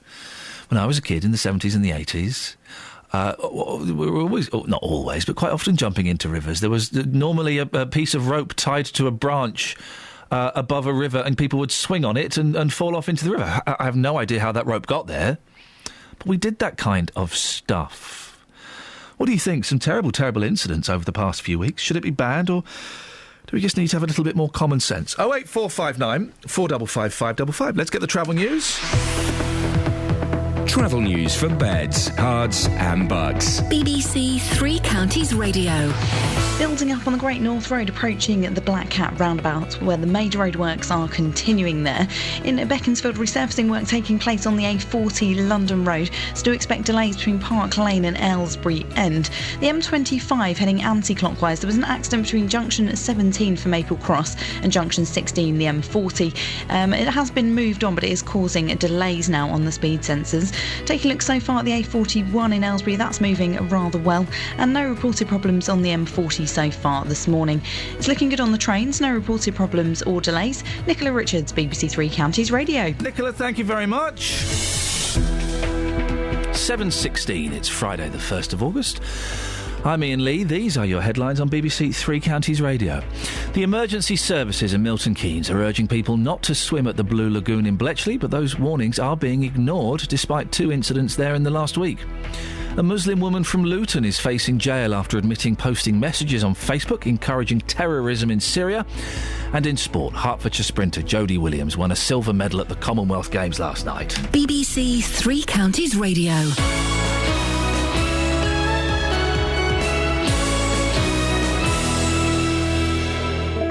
Nick Coffer, across beds, hearts and bucks. I'm at Bletchley Park today for a very, very important special occasion. For me, being out of the studio is about putting faces to names and bringing to life all that's brilliant about beds, hearts and bucks. If you know the high street here and you've never seen what goes on behind you really should, because it's like a whole new world. Nick Coffer. I think for my listeners, they get a chance to hear about places they may never have visited, in fact, they may never have heard of. And also, they hear the stories from the people that bring those places to life. That is one of the mysteries of Abbots Langley Fire Brigade. Nick Coffer, across beds, hearts and bucks, on BBC Three Counties Radio.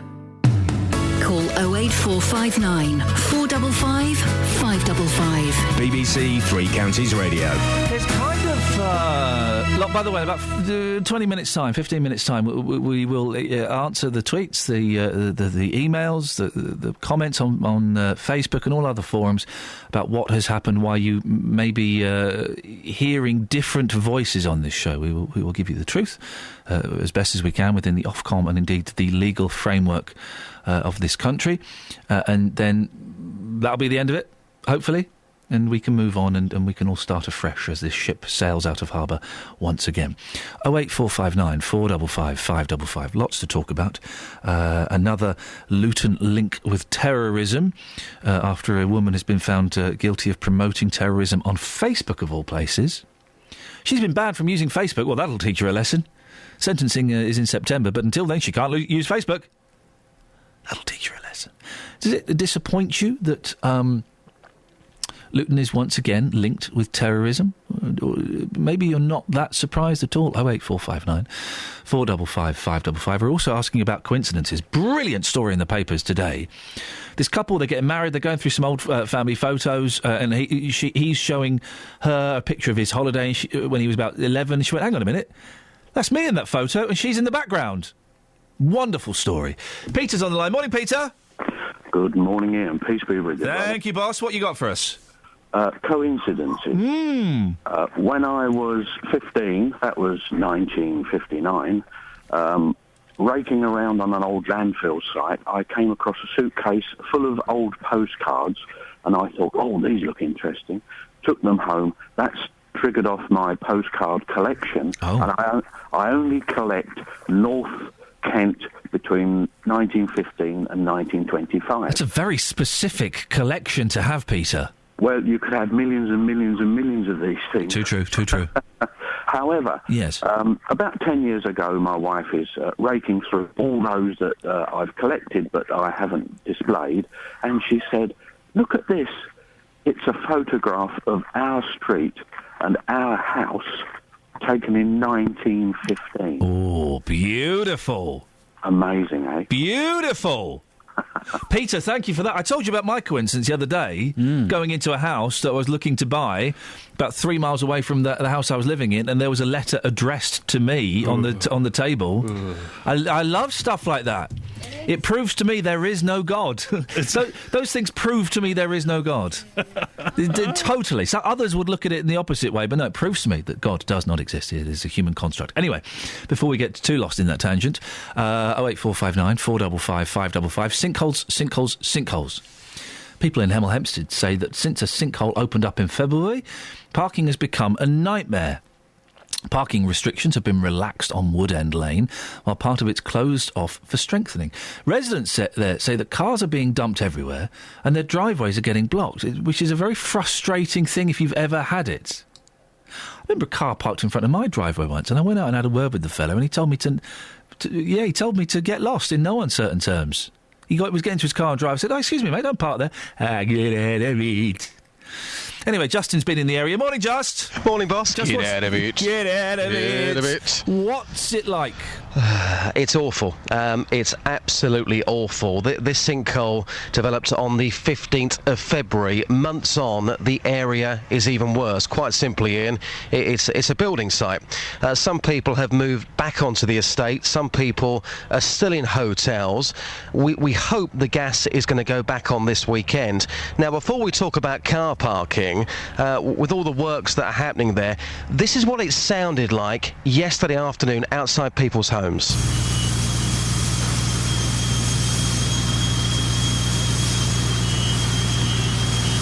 So you've got that noise all day long, and this sinkhole happened on the 15th of February.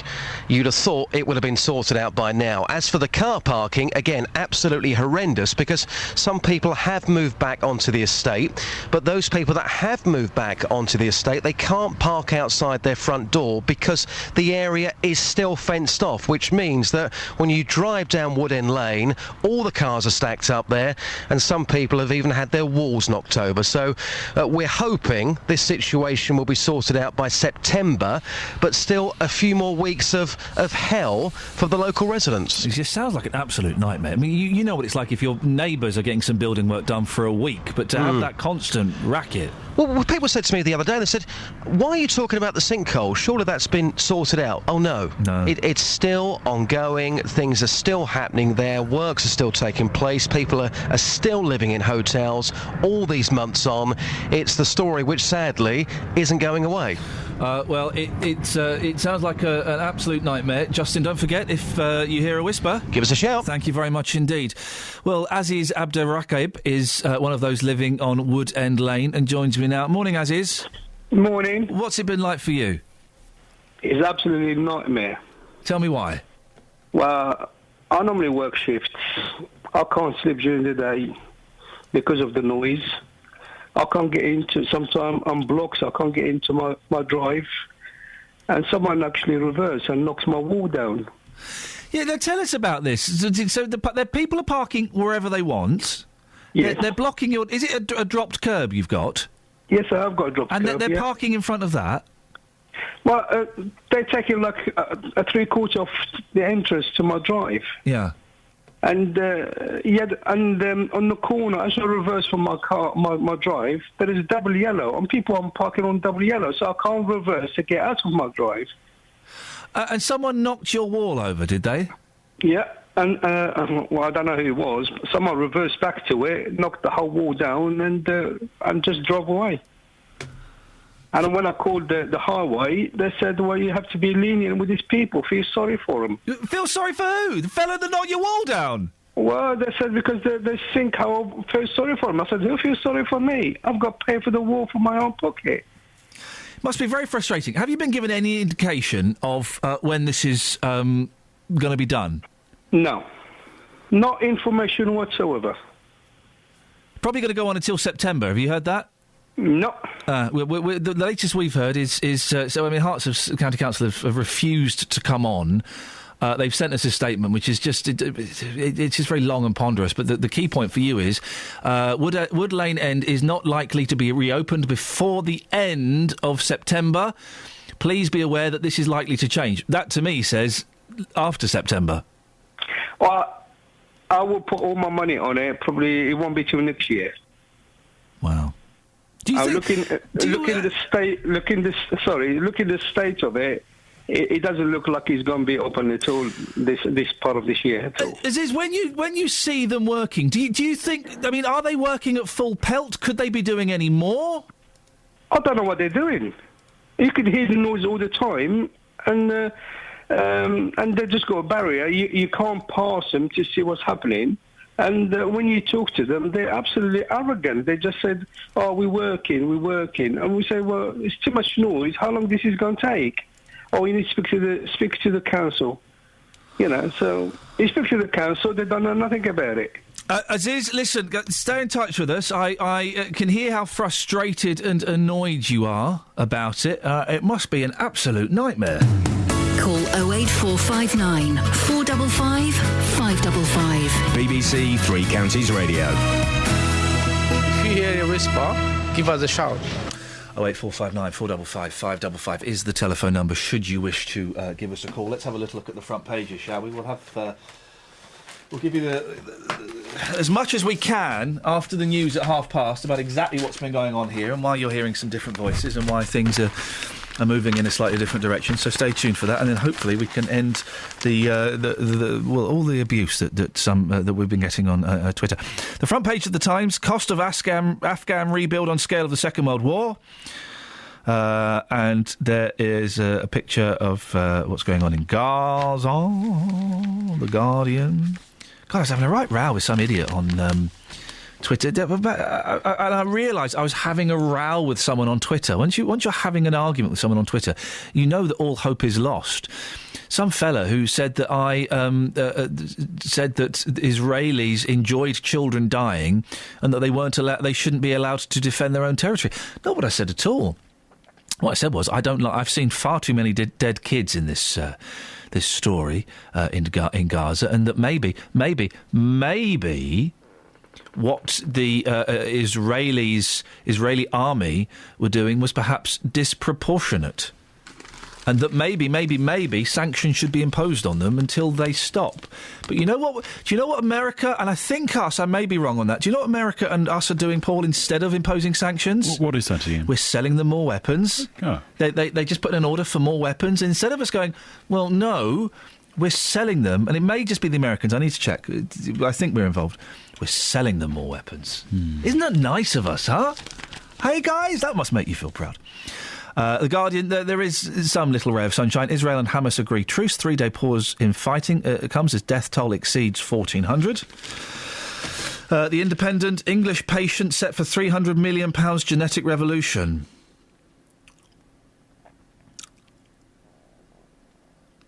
That's a really boring story. Well, I was just checking thinking, am I missing something here? Yeah, not really. It's a really boring story. Killer driver on 2 mobiles. We might have a look at that a little bit later on in the Daily Mail. And let's see. There's a cure for cancer they found in the Express. Good for them. And the Sun really is doing itself no justice at all. Kerry agony at ill fiancé. She weeps as cops cuff him. Kerry who? Kerry Katona. Kerry Katona watched in tears as cops cuffed her fiancé after he had a meltdown in the road outside the home. That's the front page story on Britain's biggest selling newspaper. 08459 455 555. Travel news for beds, cards and bugs. BBC Three Counties Radio. The M1 Luton Spur building at the moment between junction 10A for the Kidneywood roundabout and junction 10 at Luton Airport. In Bricket Wood looking rather heavy moving on the North Orbital Road, just at junction 21A at the roundabout there. In North Watford it's looking rather slow on the A41 North Western Avenue, just at St Albans Road. And the M25 heading anti-clockwise, rather slow moving on the speed sensors between junction 17 at Maple Cross and junction 16 for the M40. The Barnet bypass looking rather heavy heading southbound between Stirling Way and also Mill Hill Circus. So far looking at the trains, everything's running well. No reported problems or delays. Nicola Richards, BBC Three Counties Radio. Thank you very much. 7:30 coming up. We'll find out exactly what's been going on here and why you're hearing different voices and why some voices have disappeared. And then that will be the end of that. Let's get the news, says Simon. Across beds, hearts and bugs. This is BBC Three Counties Radio.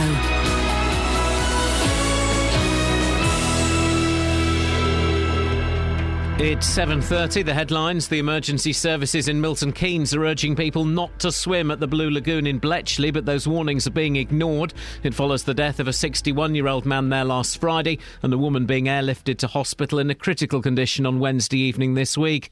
A Muslim woman from Luton is facing jail after admitting posting messages on Facebook encouraging terrorism in Syria.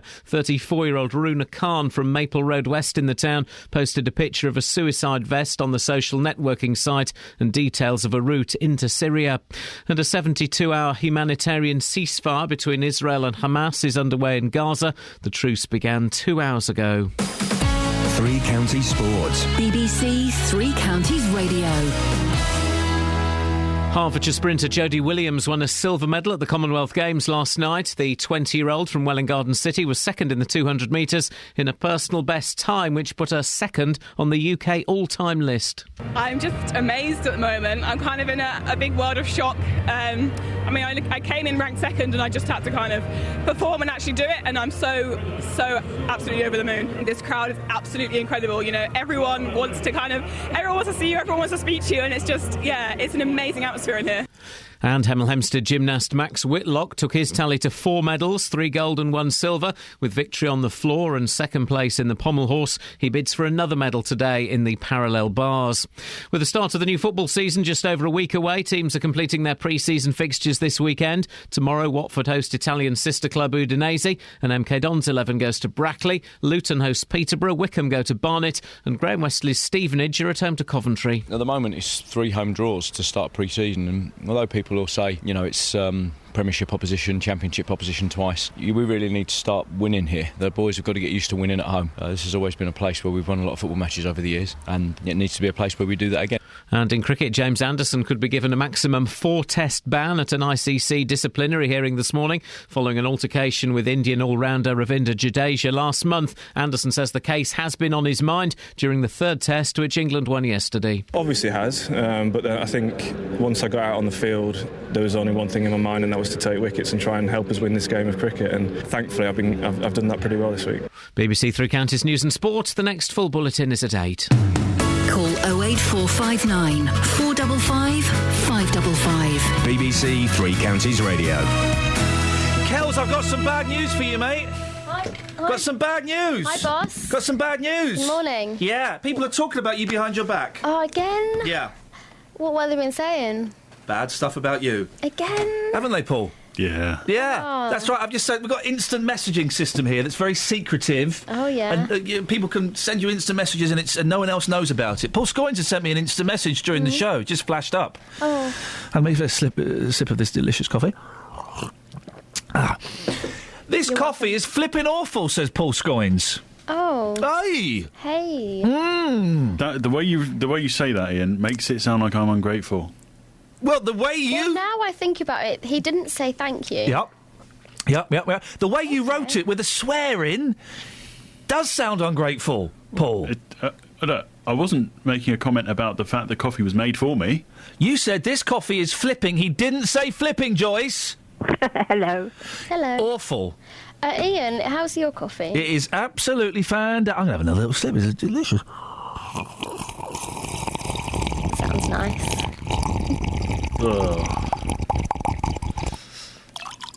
Yeah. Delicious. Really. Thanks, Ian. Deliziato. Thank you, Kelly. It's not. It's very strong. It's very strong. Oh, you're a lightweight now, are you? You didn't say this coffee is very strong. You said this coffee is flipping awful. I said to Scoins, how's your week been working on breakfast? And he said, early. I said, OK. Yeah. So I thought I'd make him a nice, strong coffee. Yeah. Actually, second mouthful, it gets Next better. round, Kelly. It just makes your job a little bit easier, doesn't it? It really does. It really does. Now, let's get this face on. Paul, could you... who's the gentleman who's been sending those tweets? Let's read some of those tweets. What's the fella's name? I don't want to name him. OK, well, can you send me those tweets? Send you the tweets? Yeah, listen.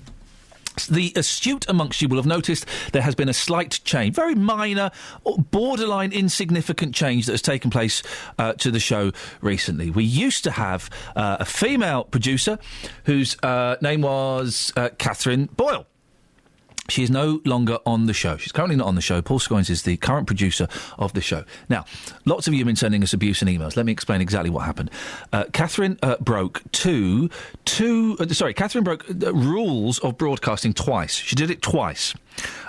She made, and I've been given permission by the boss to say this, she made an inappropriate reference to semen. Yes, please. I think we can actually play the clip. If we dig the clip out, I think we should be able to play that. She made an inappropriate reference to Philip Seymour Hoffman, the actor. And she also... she also said something else which I can't allude to because that is just too rude. Now, once is fine. Twice really is. Poor show. So... with immediate effect, Catherine was removed from this show. She is undergoing not only a works tribunal, but there is an investigation. Once a complaint... The way radio works, once a complaint is launched by the listener, and if that listener then decides to make that complaint legal, then it has to go through the British legal system. So, Catherine Boyle is not producing the show. Paul Scoins is producing the show. I think he's doing a cracking job. He's settling into it very, very nicely. Let's make this an end of the abuse, shall we? I've sent you the tweets, Ian. On your email. Let's have a little look from some of the tweets that Paul's been getting. Lena says, I've got to say, Paul Scoins is doing a great job producing Ian Lee's show. I can't remember that woman, Cindy. What was it? Neil says, how can you say that? Paul's voice is a little bit of punctuation, Neil.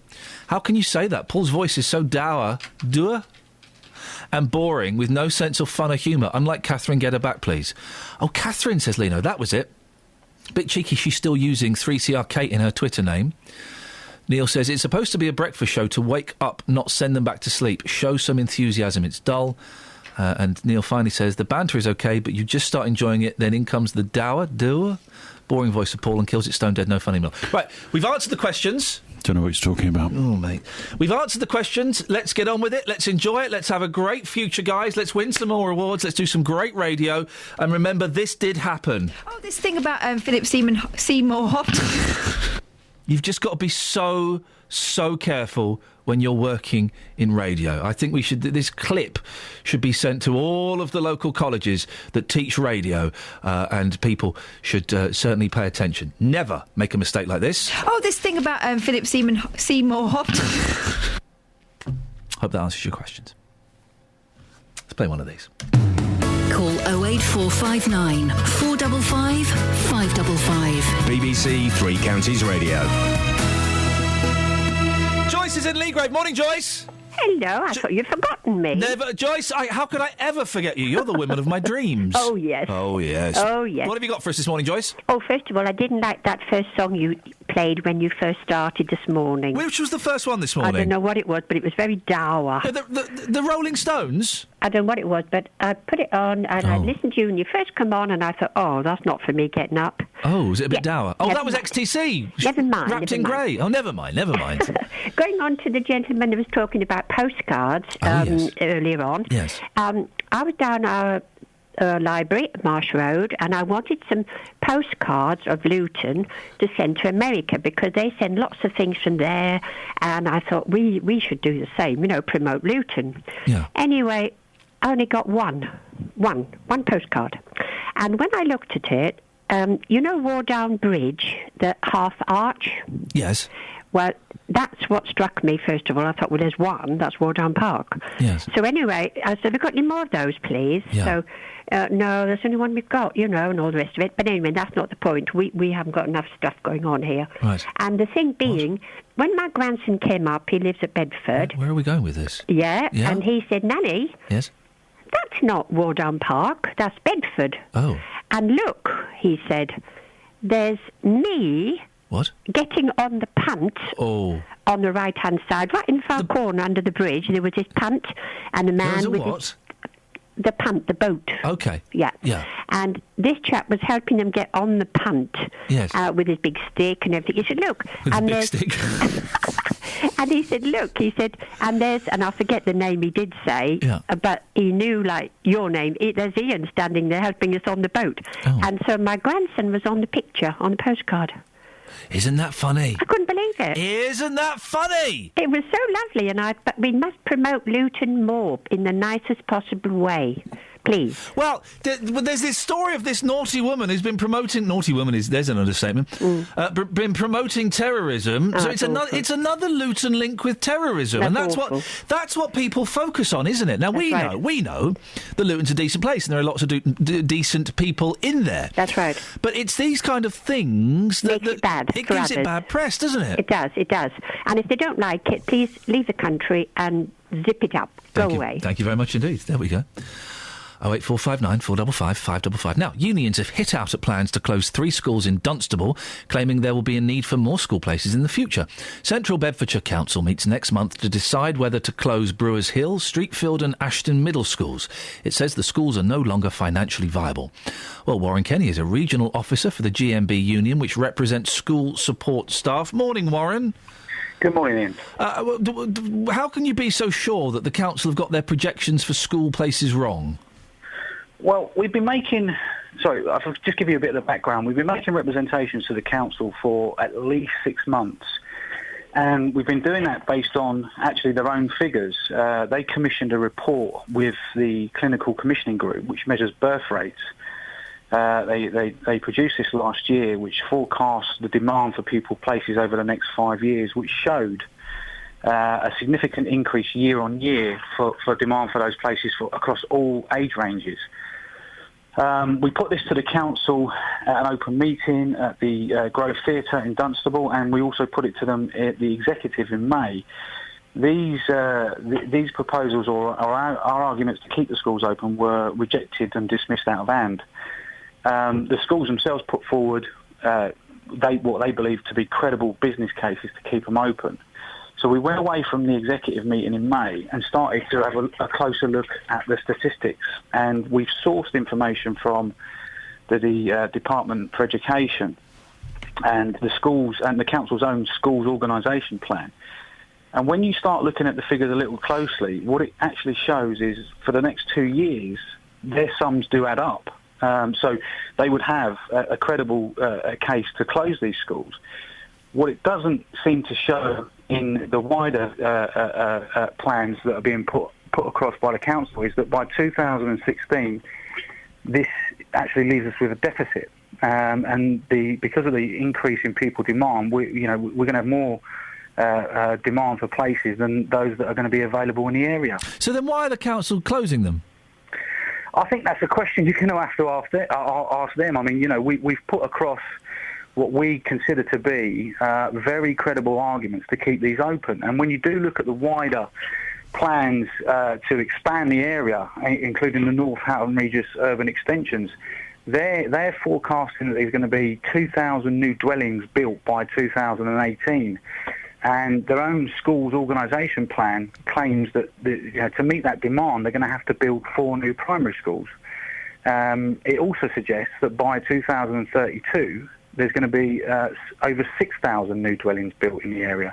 So, it begs the question, is this really the time to be closing, schools in the area?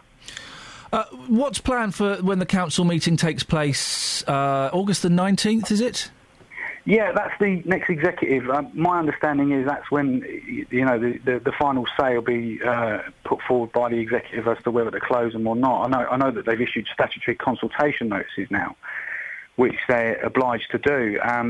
What we'll do is we'll make further representations to the councils, detailing all of the stats that we've got and we've managed to source from the Department for Education, and we hope that the council will give this, a very, very serious rethink, because we believe that there is a credible grounds to keep these schools open.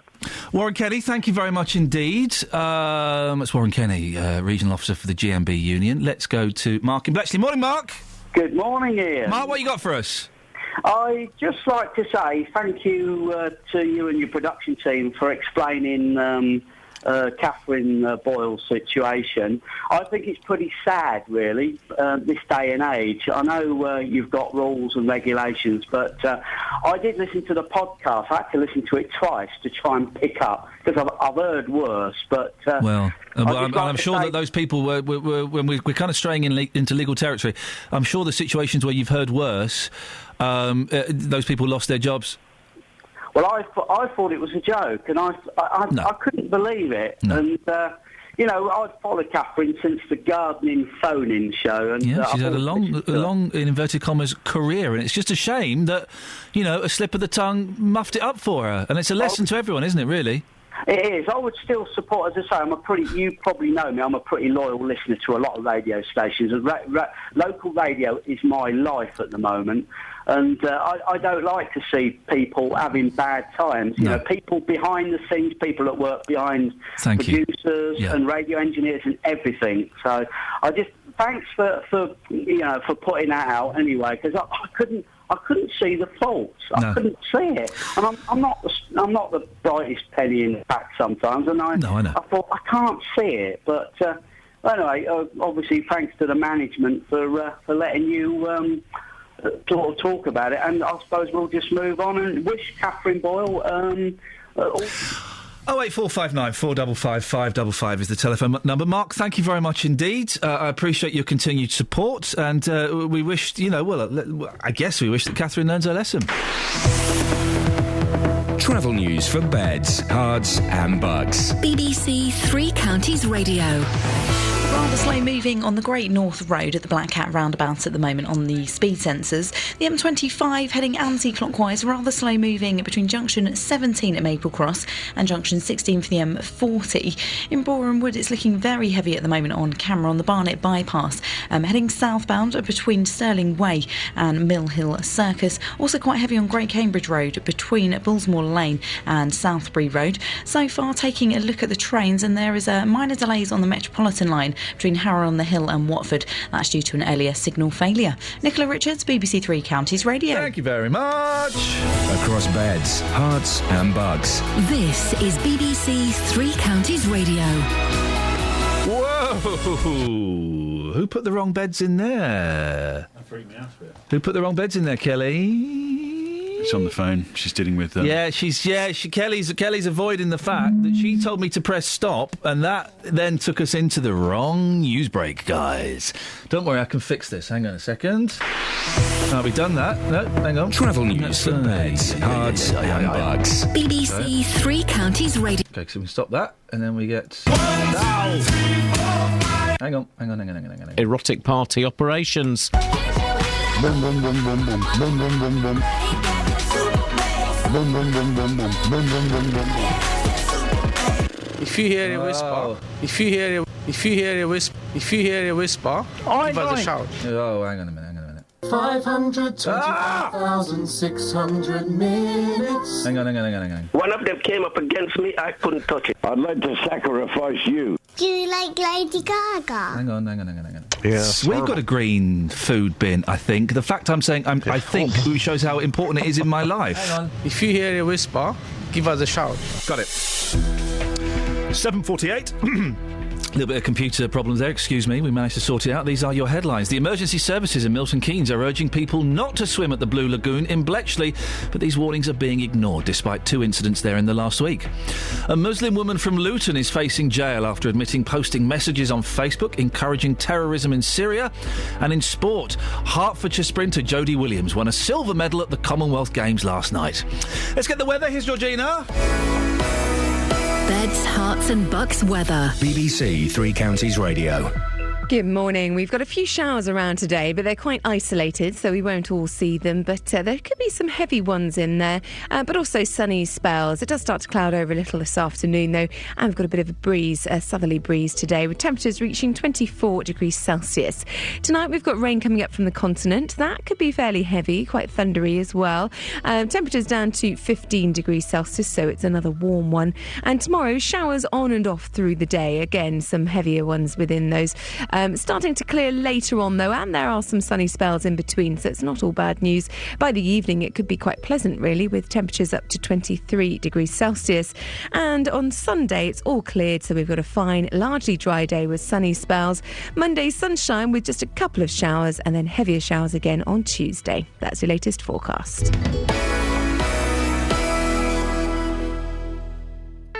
BBC Three Counties Radio's big tour of beds, hearts and bucks. The town itself is absolutely beautiful. The first really rural community out of London as you go northwards. And all this week, we're featuring Harpenden. There's a good community spirit. Everybody would dream to live here. Inviting everyone to where you live. Set in the countryside of North Hertfordshire. It's got history and it's got modernism as well. If you've got a story everyone should hear about, let us tell them about it. I say it's a great place to live. I say I'm very lucky to live here. Wonderful, full of friendly people, real community spirit. The big tour of beds, hearts and bucks. I like going to Harpenden, visiting my grandparents. From BBC Three Counties Radio. 08459 455 555. There's all. You can also go to the Facebook page. It's kind of kicking off on Facebook this morning. This story about the Blue Lagoon, and there being signs put up saying basically don't swim here, danger, no swimming, do not enter the water. Well, a lot of you are kind of agreeing and say, well, if you swim there, you're an idiot. A lot of you saying, well, hang on a second. If I want to swim there, I'll swim there. You can't stop me. I'll go through the Facebook comments in a little bit. But if you want to have your say, facebook.com/BBC3CR. Now, a woman from Luton has been convicted of inciting terrorism in Syria by posting a picture of a suicide vest and messaging details of a route into the country on Facebook. Runa Khan sent messages about the route from Turkey to Syria to an undercover police officer. Well, Justin, I wasn't quite sure. I knew this was a fascinating story. I didn't quite know how to tackle it and how to get into it. But you've come up with a cracking little question, haven't you? Yeah, some interesting and let's just say uncomfortable audio coming up here. I've been on the streets of Luton this morning asking people, how does it make you feel when your town is linked to terror? Yet again, it's another story linking Luton. Well, Iain, here's what people had to say. What can I say? I mean, we expect this thing, don't we? We expect these things. You say you expect it. How sad is that? Yeah, very sad, unfortunately. It's the way of the world, isn't it? Uncertain, unhappy and afraid. Disappointing. It's absolutely disappointing. You're trying to build up the town and people like her are just putting it back down again. It's terrible. When you see friends from different parts of the country, when you say you're from Luton, because I'm sure they will be seeing this story online, they'll be seeing this story in the newspaper, they must say things to you about where you live. They must do, surely. Yeah, they say, how can you live in a town like that? I said, no choice. It's where I work and I can't drive, so I can't travel. So, yeah. Or you just don't tell them you're from Luton. So... Really? Yeah, you don't tell them. It's got that bad? It's got that bad, yeah. It's embarrassing to say, oh, I'm from Luton. Oh, from that place. Oh, OK. Even my son moved out of Luton because he'd had enough of it. So now I have to see him. I have to go to Milton Keynes. So you're sentencing this lady. I don't think it's right. I don't agree with that. Why don't you agree with it? Because she's inciting terrorism. By my friend, but you've seen the biggest terrorist has happened in Israel. Are you a Jew? Am I a Jew? Yeah. No, I'm not Jewish, no. Yeah, that's probably well. You're supporting the Jews. You're not supporting the... Supporting the Jews, am I? Yeah, my friend, you should talk about Israel. That's what is happening, the worst thing. But we're talking about this lady at the moment. No, don't talk about this lady. Lady is innocent. You can... How is she innocent for posting pictures of suicide vests on Facebook? Anybody you can make it, anyone you can make it, was a terrorist. You can make me a terrorist if you want. Well, you're not, are you? But what do you call when I support the lady? You can say you are a terrorist supporter. You can say that, but I'm not. Well, she's admitted it. Media is always wrong. Are we? Can I believe? Yeah, because media, when Osama bin Laden was fighting for America, he was a good man. He was a holy man. When he went against them, he was a terrorist. You tell me you are the media. Media people's black was called for the people. It doesn't matter what I think, but she's admitted. She's admitted this. What she admitted was if she admitted terrorism in Syria. She's admitted to inciting terrorism. She'll be sentenced on the 9th of September, and you think she's innocent, even though she's admitted it herself? You're going to link me with the terrorists. No, of course I'm not. I don't spoke with the first thing, and the media. Media tells the story one side. They don't tell the story. I'm just asking for your opinion as a Lutonian about your town being linked to terrorism again. My opinion. She's living in a democratic world. Democratic world gives the people right to do what they like to do. They don't like to do like a killing. She's not killing, is she? Is she? You tell me. You really think she's done nothing wrong? No, my friend, I'm not saying she done wrong or right, but she hasn't done any killing, has she? So as long as you don't kill people, you shouldn't go to prison. Is that what you're saying? My friend, I'm not saying she should have killed. So what are you saying? The democratic world, you have got right to speak. Gosh. He raises some interesting points. Yes. A lot of it was rubbish. The whole thing about the media supporting the Jews and all of that nonsense, for goodness sakes, come on, guys. We're not in a fifth form conspiracy theory class. Absolute nonsense. You're supporting the Jews, you're the media are always wrong. Well, the media get it wrong sometimes, they're not always wrong. He does raise an interesting point, though. Obviously, she's pleaded guilty to this. I don't know the full details of the story, and I've looked into this as much as I can this morning. She was telling people how to get into Syria and how to join the fighting. Now, it's illegal.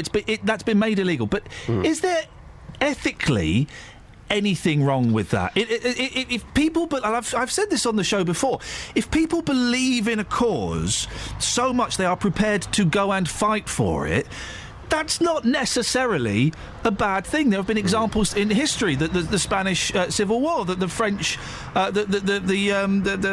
the Second World War, what are they called? The French Resistance. People going to fight with people in foreign lands. Well, it's her belief, clearly. She's very passionate about this. She will be sentenced on the 9th of September. I suppose it raises the issue. Yes, she was on social media. She was on there posting pictures of suicide vests and details of a route into the country. But as that man said, she hasn't actually killed anybody. So sentencing her, in his belief, that's wrong. It's an interesting one, Just. Thank you for that. I wasn't expecting you to get something like that this morning. But there you go. People are very passionate in Luton. Of course, Luton back in the news for the wrong reasons, and certainly everyone's got an opinion. Right, well, Justin, off you go. You go and support the Jews and do some manipulative lying production, please. Yeah, absolutely. Thank you very much. Speak to you later on. I mean, when you hear nonsense like that, let's take the nonsense about supporting the Jews and the media is always wrong and making everyone... Let's push that to one side, because that's obviously nonsense. But let's listen to the core of what that gentleman was saying, that this woman has done nothing wrong. Now, she's pleaded guilty. Okay, she was caught red-handed giving information on how to get to Syria and posting pictures of suicide vests.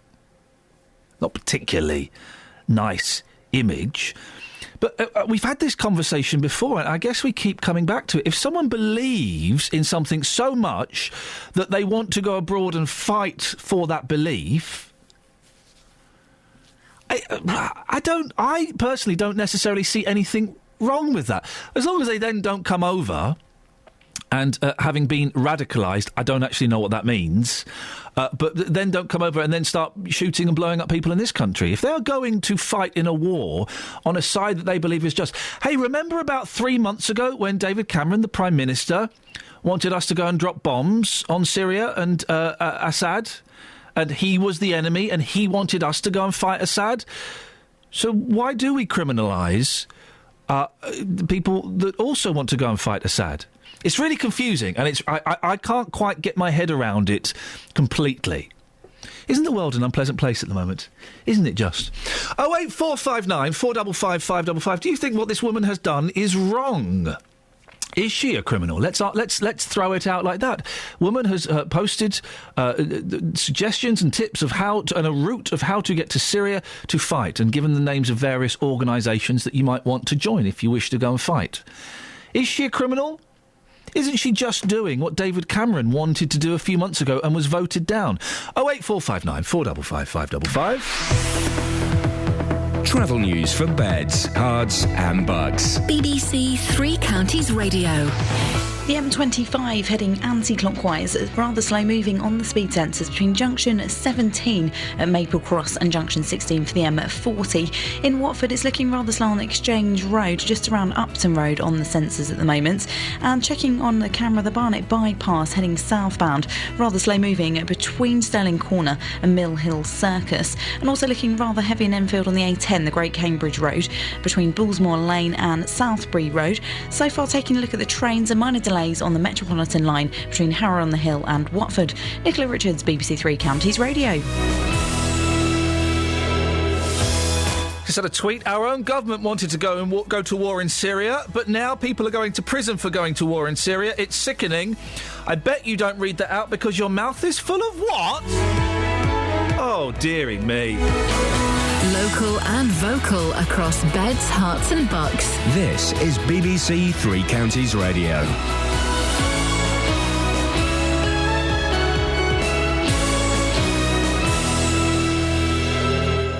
It's 8 o'clock. I'm Simon Oxley. The headlines: safety warnings ignored at Milton Keynes Lake, Luton woman facing jail for encouraging terrorism, and silver medal for Hertfordshire sprinter. BBC Three Counties Radio. The emergency services in Milton Keynes are urging people not to swim at the Blue Lagoon in Bletchley, but those warnings are being ignored. It follows the death of a 61-year-old man there last Friday and a woman being airlifted to hospital in a critical condition on Wednesday evening this week.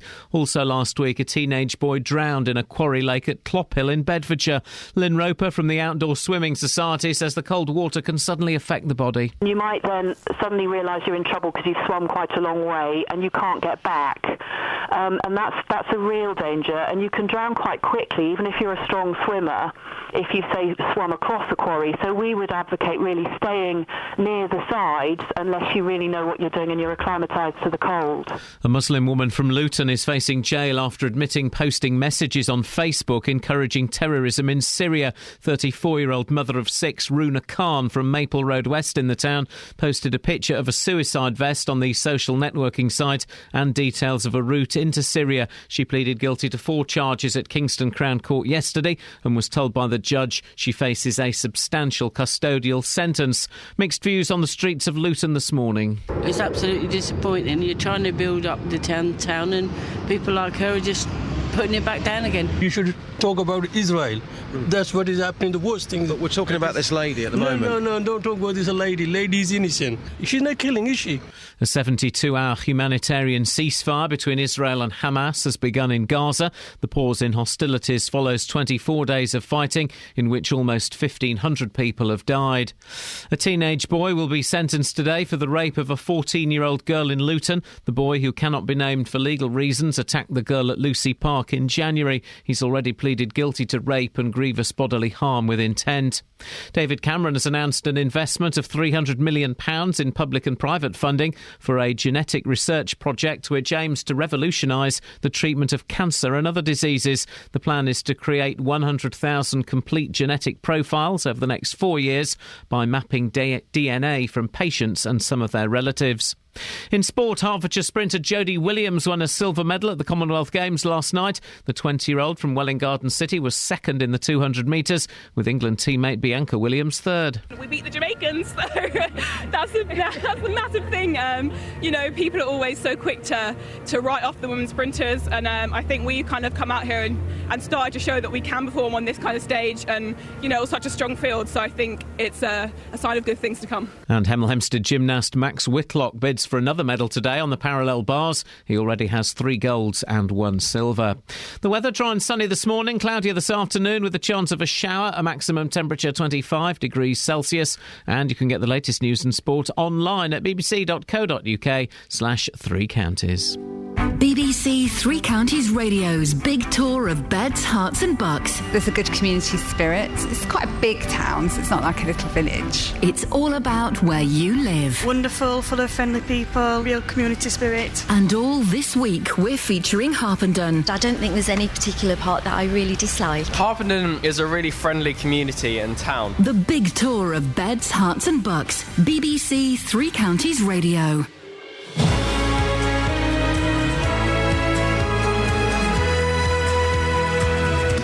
This is Iain Lee, BBC Three Counties Radio. If you want to give us a call, I'll give the details in a little bit.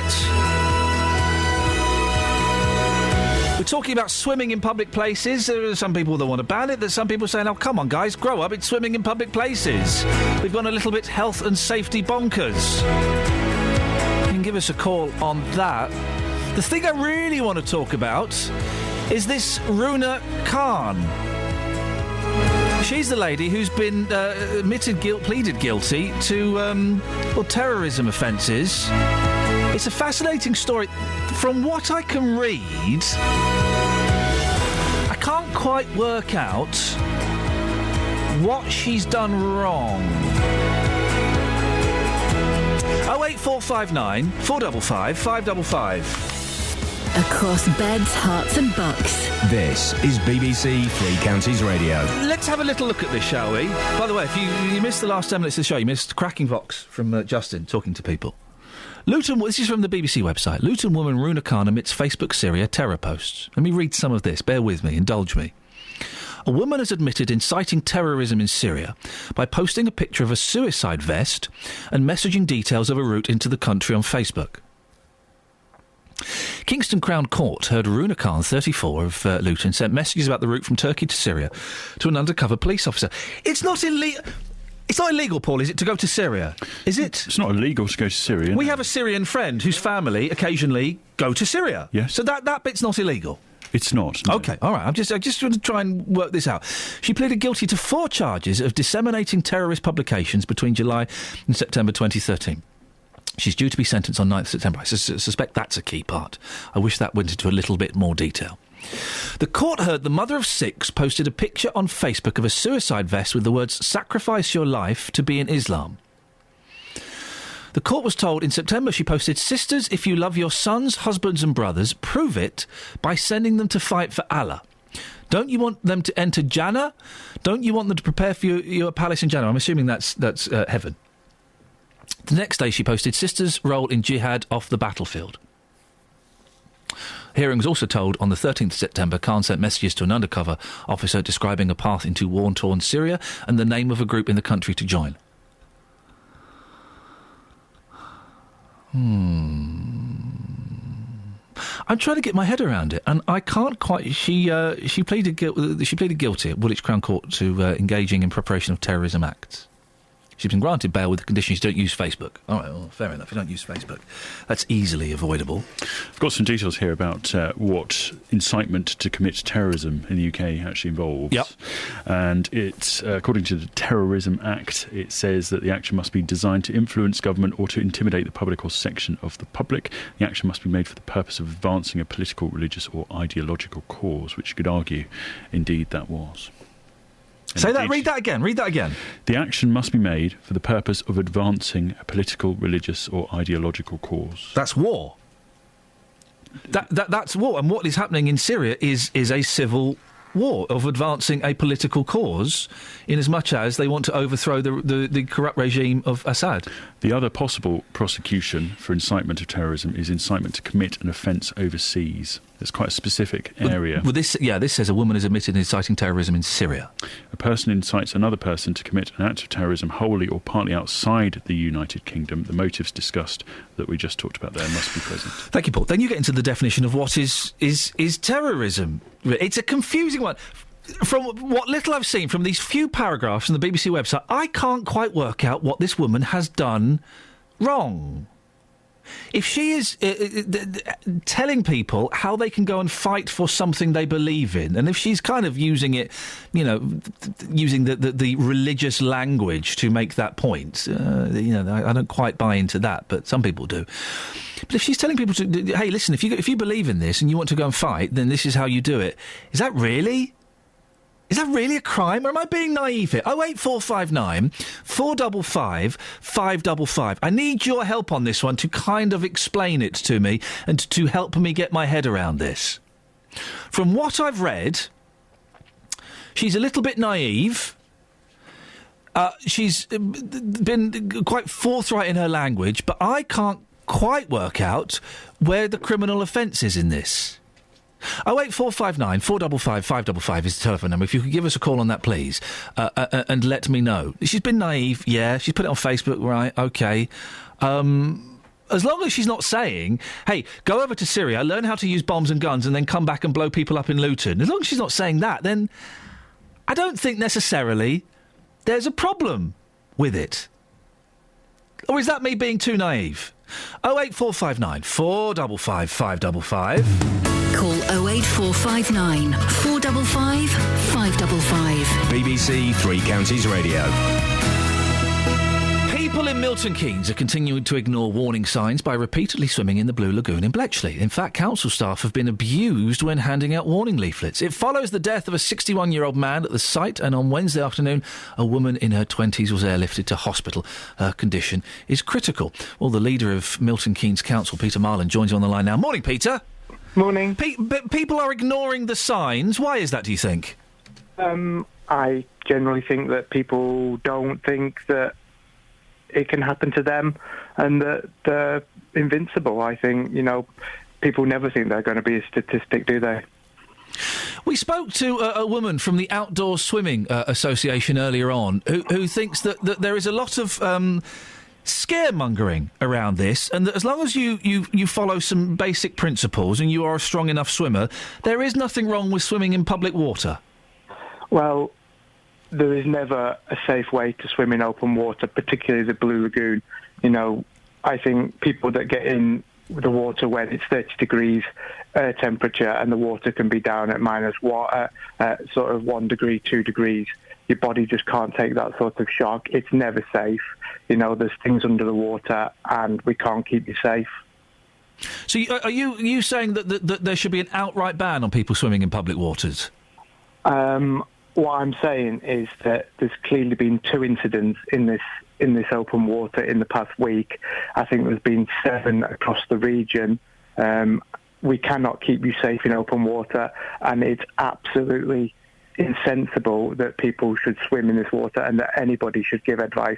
The only safe place to swim is in a swimming pool. But Peter, listen, I grew up in the 70s and the 80s. We were always jumping in and out of lakes and rivers and things like that. Is this not a little bit, and it's a very lazy phrase, but I'll use it as a shorthand, is it not a little bit nanny state to say you can't ever swim in public water? People have been swimming in public waters for centuries. Well, I don't think that it's the case at all that we're being a nanny state after 2 incidents in the week. And as I say, I believe there's been 7 across the region. I don't think it's helpful to be promoting the fact that swimming in open water can be safe. As far as the council is concerned, as far as our partners are concerned, it can't be safe. And the only safe place to swim is in a swimming pool. It's a little bit fear-mongering because it can be safe, can't it? Because a significant number of people do swim in the water and they are safe. There is no way that particularly the Blue Lagoon can be safe. We can't keep you safe. No, but people do swim in it and they are safe, aren't they? There's no lifeguards there. It's absolutely not safe. And in fairness, the statistics of the past week show that it can't be safe, and it's not very sensible to be giving people advice that it can be safe. Well, no, but Peter, you're wrong. It can be safe. And yes, there have been 2 terrible, tragic incidents, but it's been proven it can be safe because a significant number of people are swimming in there and are coming out alive and well. Well, as I say, people don't want to be a statistic. Do not swim in the water. All the advice is don't swim in the water. You know, there are eddies, there are currents, there are things under the water. The water is 60 feet deep. You know, you can get into trouble. Just don't be the statistic and don't promote swimming in open water. It cannot be safe. Well, again, you're saying it cannot be safe, but there is evidence that yes, while there have been tragic incidents, it can be safe because a significant number of people are doing it. Peter, what abuse have members of the council been getting when they go and hand out their leaflets? Well, members of the council haven't been abused. I think what happened was when the lady, unfortunately, was being extracted from the Blue Lagoon on Wednesday, some fire service went down there as part of our Safer MK partnership, and it was them that were being abused. And as I say, when people are handing out information, you know, you can get disease from the water. The water is very cold. There are things under the water, and people take that. People can take that advice or not, but, you know, don't react in the way to offering friendly advice by telling them to go away in a very inappropriate way, you know, and they were being abused, but it wasn't council staff, it was the fire service. Would you never consider putting swimming guards there, lifeguards there? No, it's a nature reserve. You know, the water is 60 feet deep. It can be as cold as 1 degree. It's very, very dangerous. It's open water, and people just shouldn't swim in it. Darren on Twitter says, after the lady from the Outdoor Swimming Society, in reference to swimming, she was spot on. People have no common sense. And there are a few people on Facebook as well saying, I love swimming. I'll carry on as usual. If you can't swim, don't. It's simple.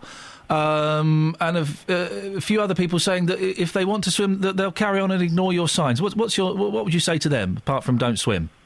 What I would say to them is don't be a statistic.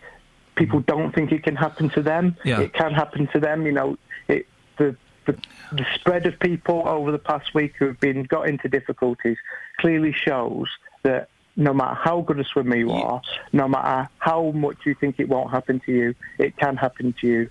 Anybody can get into difficulty. Don't swim in open water. Do we know the percentage of people, the number of people that do go swimming there, so we could then calculate a percentage of how many people have died? I don't think that's helpful at all. It would be very well. Statistics aren't helpful. What I think is that nobody can swim in the Blue Lagoon and open water and stay safe. Don't stay safe. It's actually really, really dangerous. Peter, thank you very much there. Peter Marland, who is denying the use of statistics in helping to prove an argument. Of course, that's leader of Milton Keynes Council. He's wrong, isn't he? Because people... I'm not encouraging it either way. I'm trying to have an open and frank discussion about it. I'd love to have heard him going head-to-head with the outdoor swimming woman. Boy, oh boy, that would have been a conversation.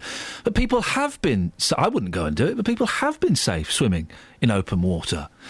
Why these tragedies are tragedies. They are awful, awful, awful, awful, and I'm not in any way demeaning what's happened and the pain that it's caused those families. Well, let's put it to you. Let's ask you two simple questions. Would you ever go swimming in public water? And has what's happened in the recent weeks changed your opinion? 08459 455 555. Travel news for beds, cards and bugs. BBC Three Counties Radio.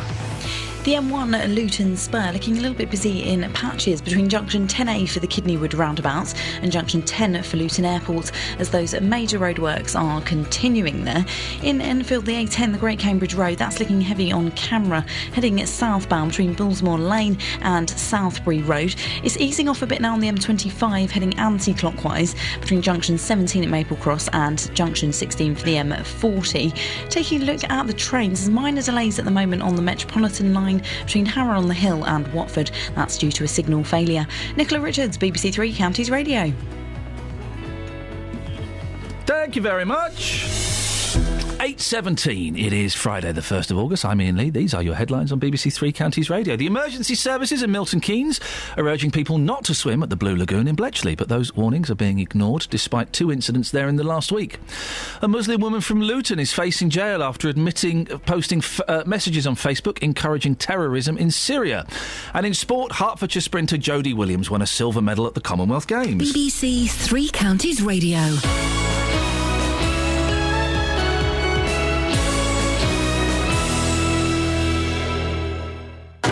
On Sunday, some of the best local Asian acts all come together in one place. From classical dance to modern dance, we've got fashion, what's latest in Indian design. The Luton Mela is one of the biggest festivals supporting local communities in the eastern region. Mela, the word itself means gathering, and it's part of the Asian culture and tradition. And BBC Three Counties Radio will bring all the highlights to the whole of Beds, Herts and Bucks. Bhangra is a very energetic form of dance. It's a farmer's dance, basically. We'll be there soaking up the atmosphere. And from 6, I'll be live from Wardown Park to let everyone enjoy the event. And they're reflecting the East and Western fusion as well in the music that they play. Yasmin Khan, live from the Luton Mela, Sunday from 6, here on BBC Three Counties Radio.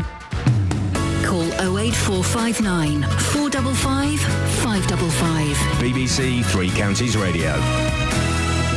Ah, dearie me. Hey, little boogie woogie. Hey, yes. Well, it's Friday. Oh, it's Friday and it's the 1st of August. Happy August. That. Happy August. White rabbits. Yes. Yes. All right, my mum.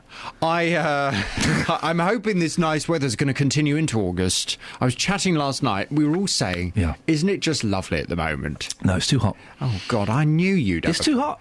It's lovely. No, it's not. No, I want a tropical rainstorm. A warm rainstorm would be nice. Yes, and then more sunshine. No, and then it can get cooler and cooler and the nights can draw in. Don't. Why are you always such a misery about Christmas? It's Christmas. Another rock and rolling Christmas. I hate the cold weather. Oh, you're so... We could never be married for many, many reasons, but the main one is because of our differences in body temperatures. That's the main one. So I'm afraid, Jonathan, it's off. The fact that the current Mrs. Lee might have one or two things to say about it could be sorted out. What's on your show this morning? Coming up on the Big Phone. Well, we're picking up on this story that you've been discussing about the Muslim woman from Luton who's pleaded guilty to encouraging terrorism on Facebook. Oh yes, but she appeared in court wearing a niqab. The niqab is, of course, the Muslim veil which covers everything but a person's eyes. 34-year-old Runa Khan was allowed to cover her face as her barrister had already confirmed her identity. The mum of 6, who'd posted pictures online of a suicide bomb vest and a route into Syria, was photographed outside court wearing dark glasses and a full black veil with military camouflage just above her eyeline. Well, the photo has left some readers online asking why she wasn't required to show her face when in a British court. Well, from 9 this morning, I want us to have this debate. I want to hear your views. I'm genuinely interested to hear from you whether you think Muslim women should be allowed to wear the veil in court. Walking down the street is one thing. Yep. But in a court of law, should it be acceptable for the defendant to stand there completely covered up without being able to see any of their face? Is that acceptable? No. Next question. You don't think it is? No, I don't think it's acceptable, no.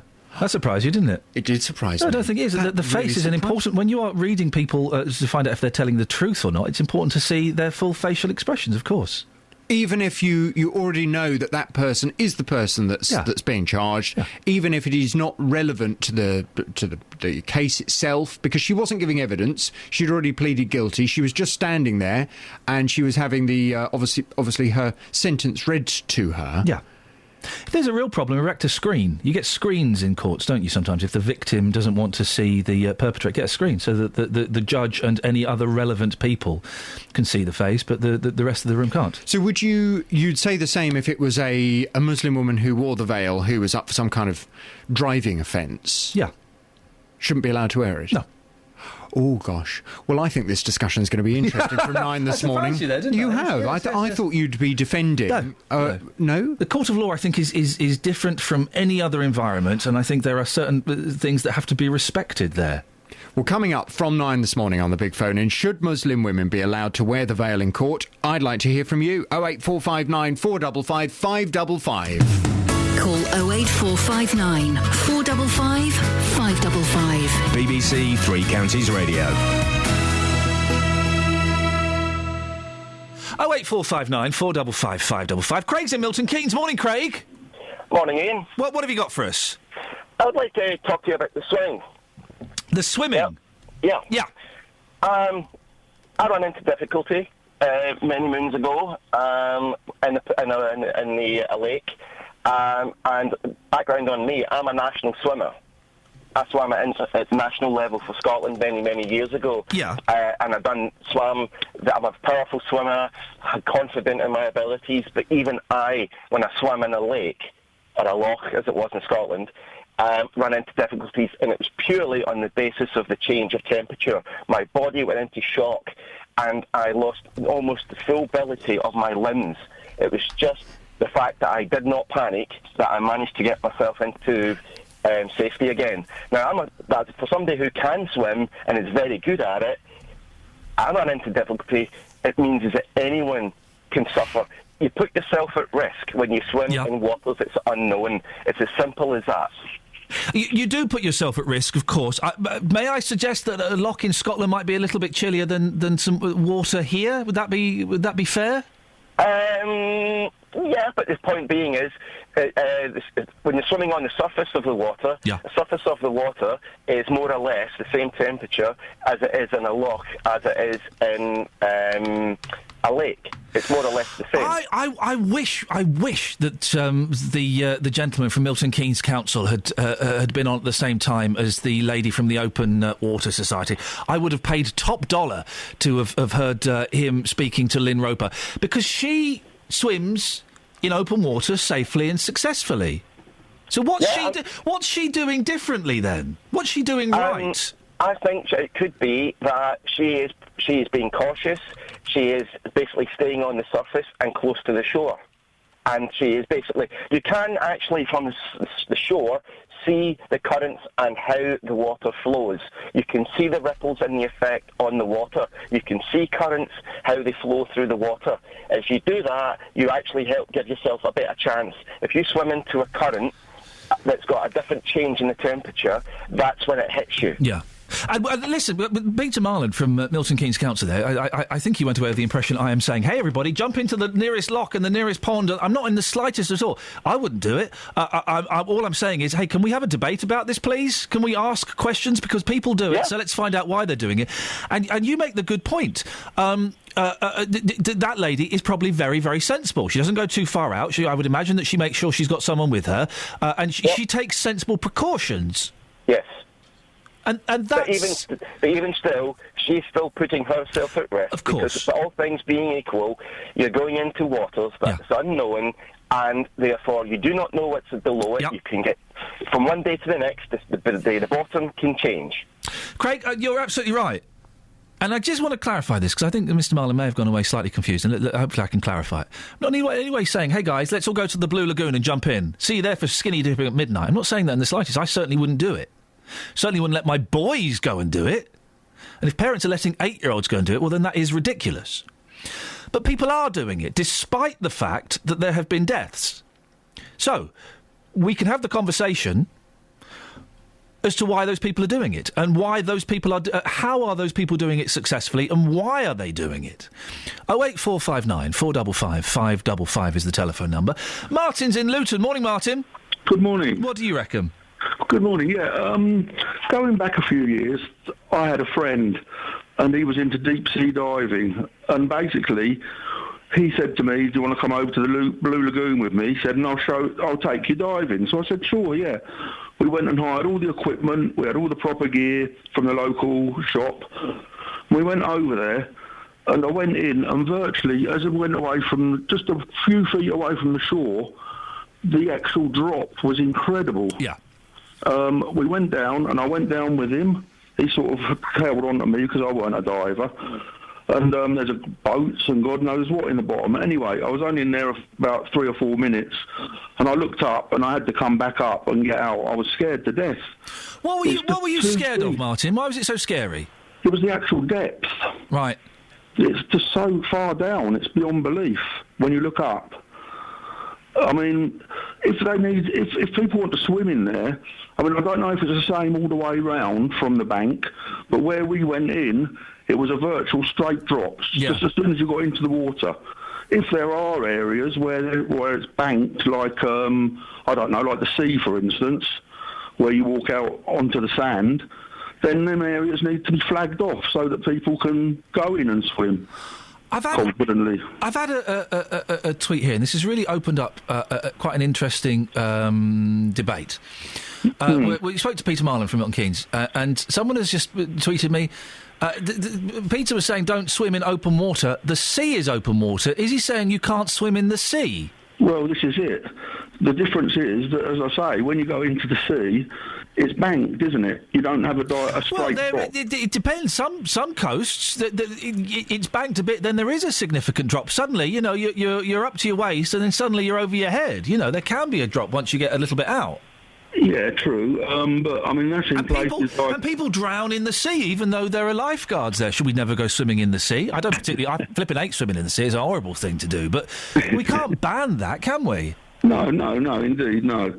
I mean, you've got to be a confident swimmer. Yeah. But all I can really say is after I've been in there myself and actually seen the sheer depth of it and how quickly the depth comes upon you, that scared me. And that's as a confident swimmer. Thank you very much, Martin. Depth comes upon you. Sounds like a film. 08459 455 555 is the phone number. Let's put it out to you. I just have to reiterate this again because there are some people who won't get this. I'm not saying, hey guys, see you at the Blue Lagoon for a midnight skinny dip. I'm not saying that at all. I ain't going to go in there. I'm not recommending you go in there, but there are people going in there. And it would be interesting to know the number of people that go in there and the number of people that have died or got into serious trouble. Then we'd have a percentage. And I think that would be a useful, at the very least interesting, probably a useful statistic to have. And there are people that are going swimming in there. So instead of criminalising them, let's try and understand them and work out why they're doing it. If you're one of those people, give me a call. 08459 455 555. Let's get the travel. Travel news for beds, cards and bugs. BBC Three Counties Radio. It's looking a bit slow on the sensors on the Great North Road, just at the Black Cat roundabout as those major roadworks continue there. Take a look at the M25 heading anti-clockwise. There is one lane closed at the moment. That's between junction 25 for Enfield and junction 24 for Potter's Bar. There's a broken down vehicle there causing delays. So far, looking at the trains, minor delays on the Metropolitan line between Harrow on the Hill and Watford. That's due to an earlier signal failure. Nicola Richards, BBC Three Counties Radio. Across beds, hearts and bugs. This is BBC Three Counties Radio.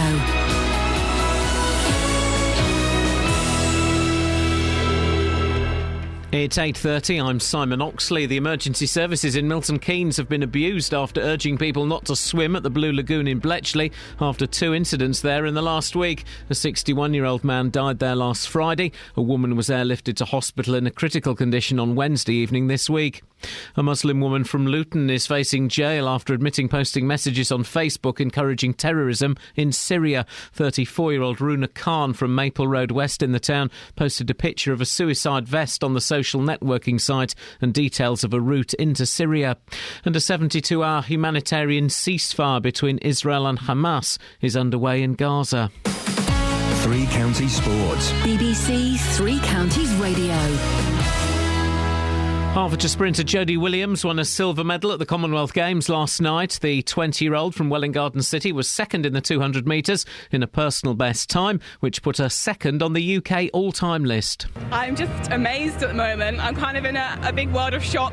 I came in ranked second and I just had to kind of perform and actually do it, and I'm so absolutely over the moon. This crowd is absolutely incredible. You know, everyone wants to see you, everyone wants to speak to you, and it's just, it's an amazing atmosphere in here.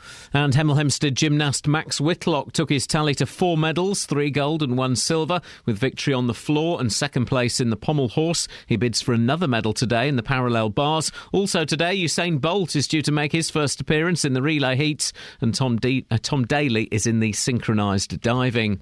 With the start of the new football season just over a week away, teams are completing their pre-season fixtures this weekend. Tomorrow, Watford host Italian sister club Udinese, and MK Dons 11 goes to Brackley. Luton host Peterborough, Wickham go to Barnet, and Graham Wesley's Stevenage are at home to Coventry. At the moment, it's 3 home draws to start pre-season, and although people will say, it's Premiership opposition, Championship opposition twice, we really need to start winning here. The boys have got to get used to winning at home. This has always been a place where we've won a lot of football matches over the years, and it needs to be a place where we do that again.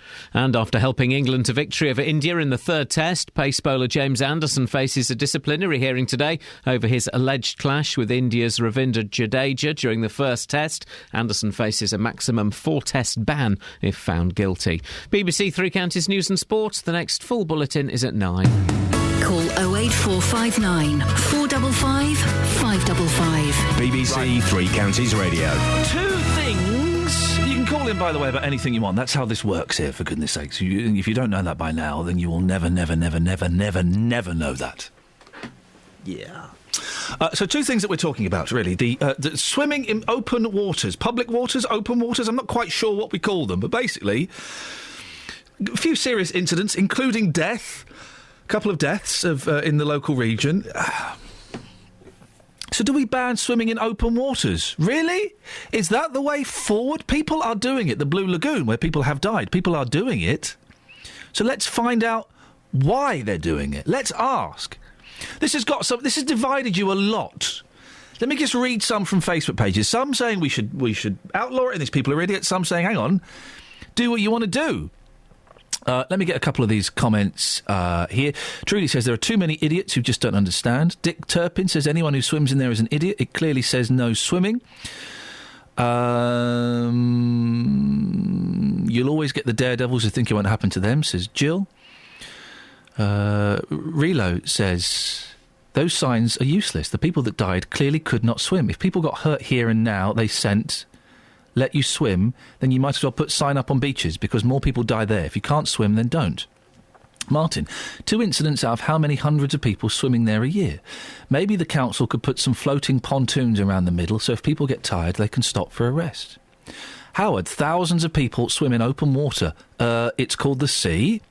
These were isolated incidents, regrettably, and sounds like a change of temperature made the body go into a shock. As a kid, we always swam in rivers and still here to tell the tale. Steph says swimming is included in the curriculum. Idiots, children will copy, says Ruth. People have no respect for rules, says Nettie. Just had an email. Let me see what this email says from Paul. Paul from Stevenage. OK. Iain, I don't even know why this subject is being debated. Unfortunately, sometimes people drown swimming. This will always happen. I believe it is time for the individual to take responsibility for themselves. It's nobody's fault but the person swimming. And it's not up to the state to dictate what we can and can't do. So we're talking about that. We're also talking about this woman from Luton who has pleaded guilty to terrorism charges by, on Facebook, putting a picture of a suicide vest and giving people directions of how to enter Syria and what groups they should organise if they want to fight. I'm struggling to see exactly what she's done wrong. Legally. Morally and ethically, it's a slightly different thing. Legally? 08459 455 555. Sam, stay there. We'll come to you talking about the woman from Luton in a second. But before that, on the subject of swimming, Glenn's in Leighton Buzzard. Morning, Glenn. Morning, Iain. What you got for us, boss? Well, open waters. There are two types of open water in regard to lakes. There are natural lakes. There are a natural. The depth is gradual as it goes out towards the middle. Yep. And if somebody is struggling to swim, they can start to swim back to the shore, and hopefully eventually they would end up touching the bottom and be able to walk out. Yeah. The problem with quarries is it's a quarry. They are worked to have a sheer drop of the wall. So if anybody starts to get into trouble, you've got nowhere to go. You can swim like mad. You could be 3 foot away from the edge. But if you can't put your foot down, you will sink.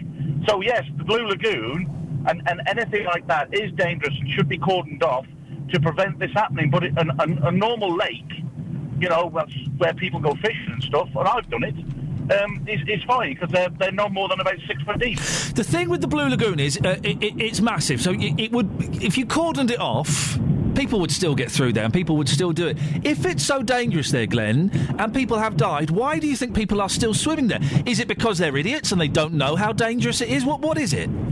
I think it's youth. I think it's really youth, isn't it? You said you've done it, I've done it. You don't know the best until it happens to you. Glenn, I'm going to let you go because your phone's breaking up. We got your point. Youth.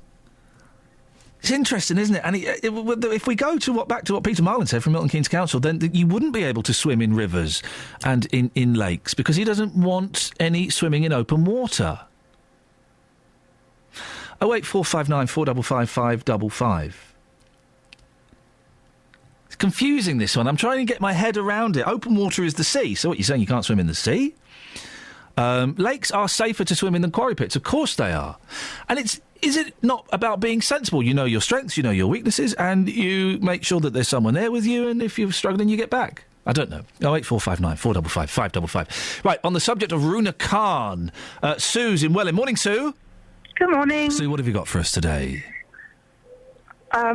Right, on the subject of what that lady is doing is wrong, can I put it to you in stages?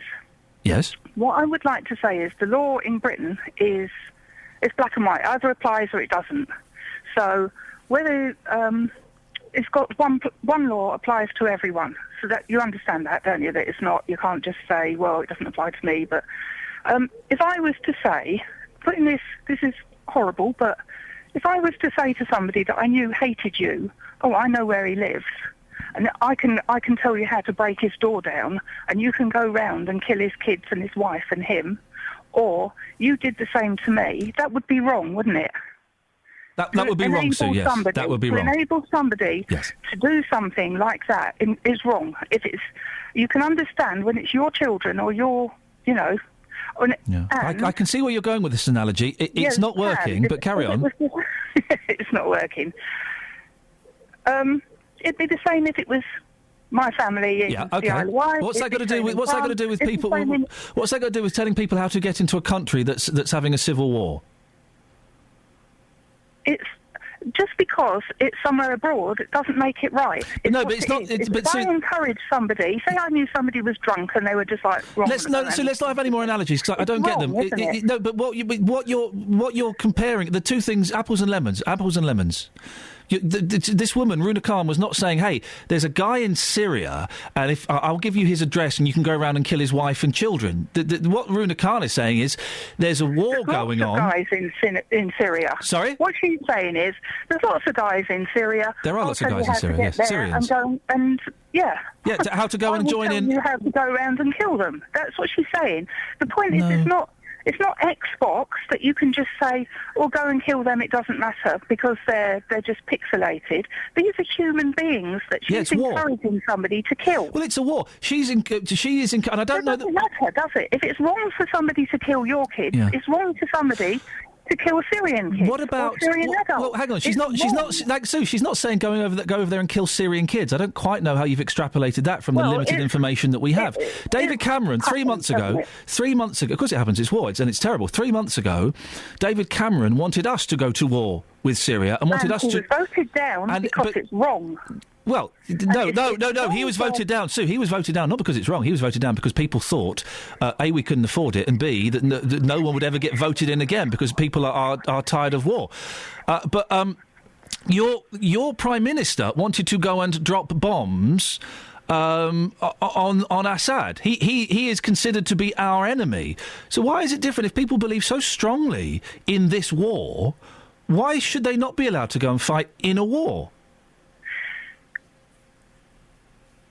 So you say you can go and kill anybody? No, I'm not saying. No, I'm not saying. I don't know when you heard that. Go to war. No, you're saying that if you believe strongly about something, you should go somewhere and kill people. No, Sue, I'm not. Sue, you're saying if you believe. Sorry, did you not just say? If you believe in war, if you feel that strongly, you should go there. If there is a legitimate war going on, and you feel so strongly about it, then you surely... Why would you not have the right to do that? People in this country have been going to fight in wars that have very little to do with this country for centuries. And it's only... So is that right? Well, is it right to say to somebody, go and kill someone in another country? Sue, I don't quite know how you're joining the dots. What about the Spanish Civil War? So many people from this country went and fought for and indeed against the fascists in the Spanish Civil War. Should they have been criminalised? We're not talking about the people. We're talking about the people that are saying go and do it. If you have a strong feeling, that's up to you. If somebody says... I know what I can do. I can get people that weren't going to go and fight or might have gone and fought but won't. Yeah. I'm going to show them the way to do it. Yeah. In the same way as if you're down the pub and your mate's drunk and he's annoyed with somebody. That doesn't work. That doesn't work, Sue. That doesn't work. It's a really bad analogy, and I'm trying to steer you away from that because you're doing yourself no favours. You've got quite a good argument, but the analogy isn't working. You could just get a flight to Syria, pretty much.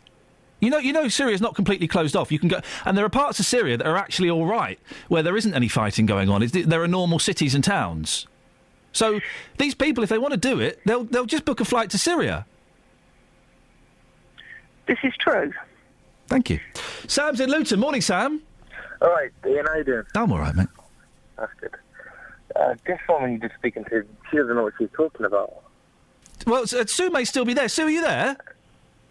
No, she's gone. OK, never mind. Go on, Sam. Tell us about it. If you remember a couple of years ago when they were bombing Libya, if you remember, there was news... Sam, could you get off hands-free? Is it possible you could get off hands-free? That's all right. I'm not on hands-free. Can you hear me now? Yeah, I can hear you now. Thank you. OK. And by the way, Sue is back, so we can talk to Sue about this. If you remember a couple of years ago, when they were bombing Libya, there was news reports about young people going to fight in Libya. They weren't ever arrested or, put as terrorists when they're going to fight in Libya. It seems that there's a different set of rules for Syria, though. For example, let's see, the Americans, they're sending money to some Syrian rebel groups. Now, imagine, say, someone goes and fights for one of them Syrian rebel groups. Are they going to get arrested as terrorists when they come back to England? The Americans aren't saying they're terrorists, they're giving them money. So there's a problem here, isn't there? There's a bit of hypocrisy. There's hypocrisy, Sue. The hypocrisy of what? Sorry, I'm lost. with this one. I think yes. Okay, listen.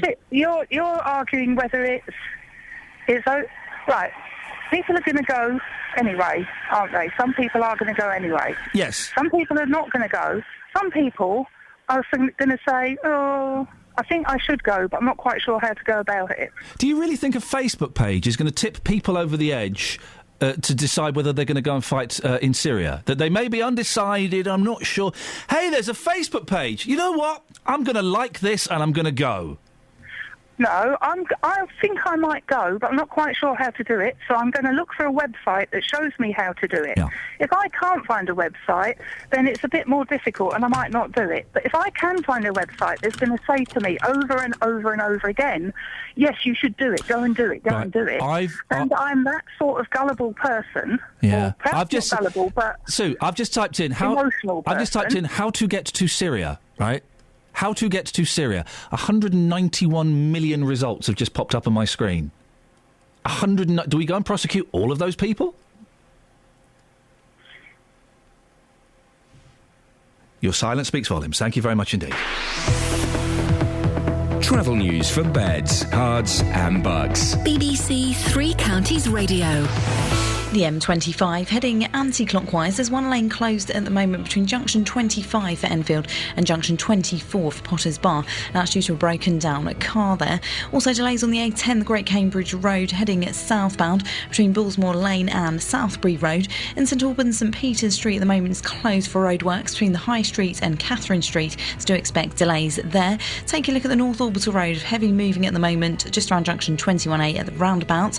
So far on the trains, on the minor delays on the Metropolitan line between Harrow-on-the-Hill and Watford. That's due to signal failure.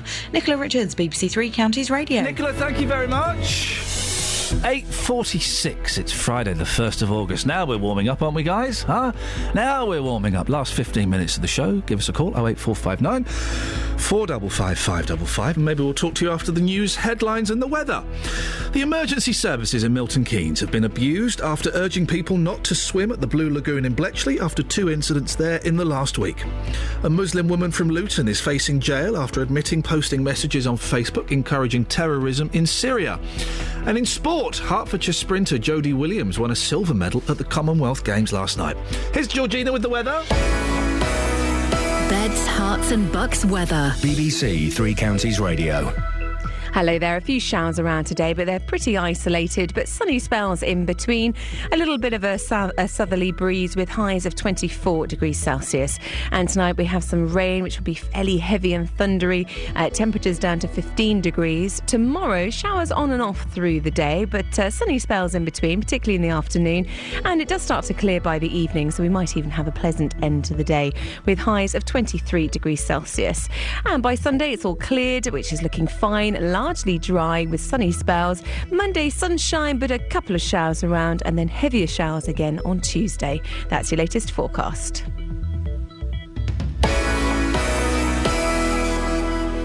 Every weekday morning from 9. Good morning, welcome to the JVS show. Your local stories. Have you had to rebuild your life after being a victim of crime? Do you think it's inhumane to keep people in prison for life? Do you think that immigration needs to stop? Your local life. Why do 70% of this country feel immigration is wrong? We've actually got an open doors policy. I am just so angry listening to some of them people. What the government are doing, they'll start introducing American-type sentencing, like 200 years in prison. The JVS show. British people are not xenophobic. Weekday mornings from 9 on BBC Three Counties Radio. 08459 455 555. Usman says, thanks for not being biased on this Muslim women story. Cheers. Well, we like... we think the press are being unbiased when they say when we agree with what they're saying, don't we?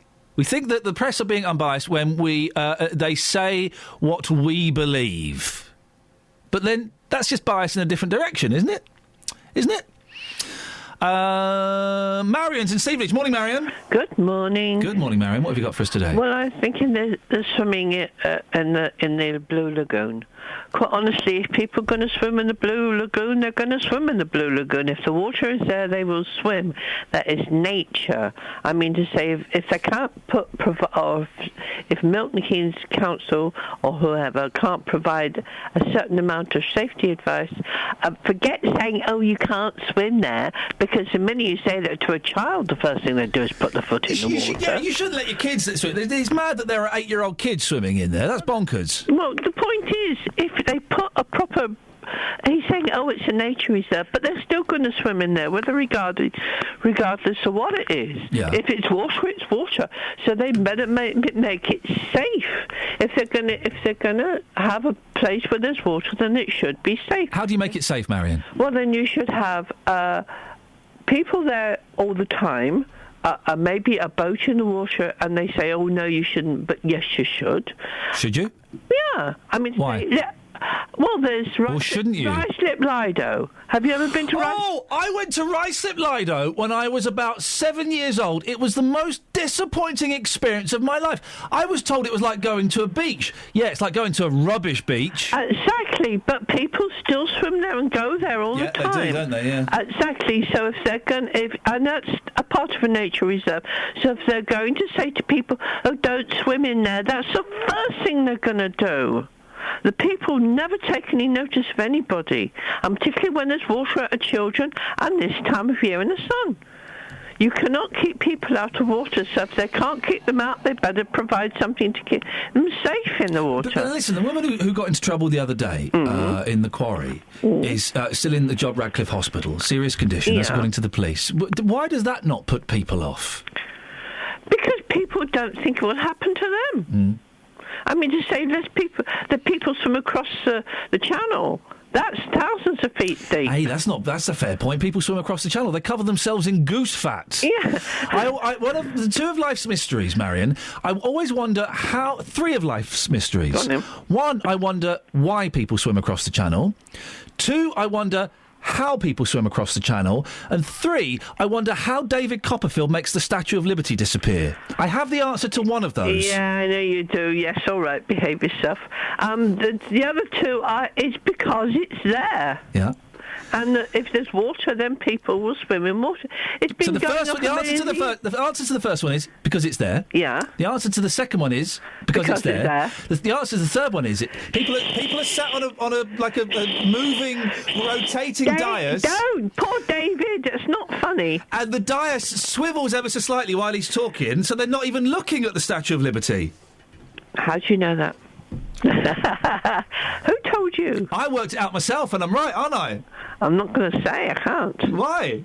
Because I'm a member of the Magic Circle, and I won't tell you. I won't confirm or deny it. So that means I'm right. No. If I was wrong, you'd deny it. You can't deny it. You cannot be a denier, Marion. It is fact.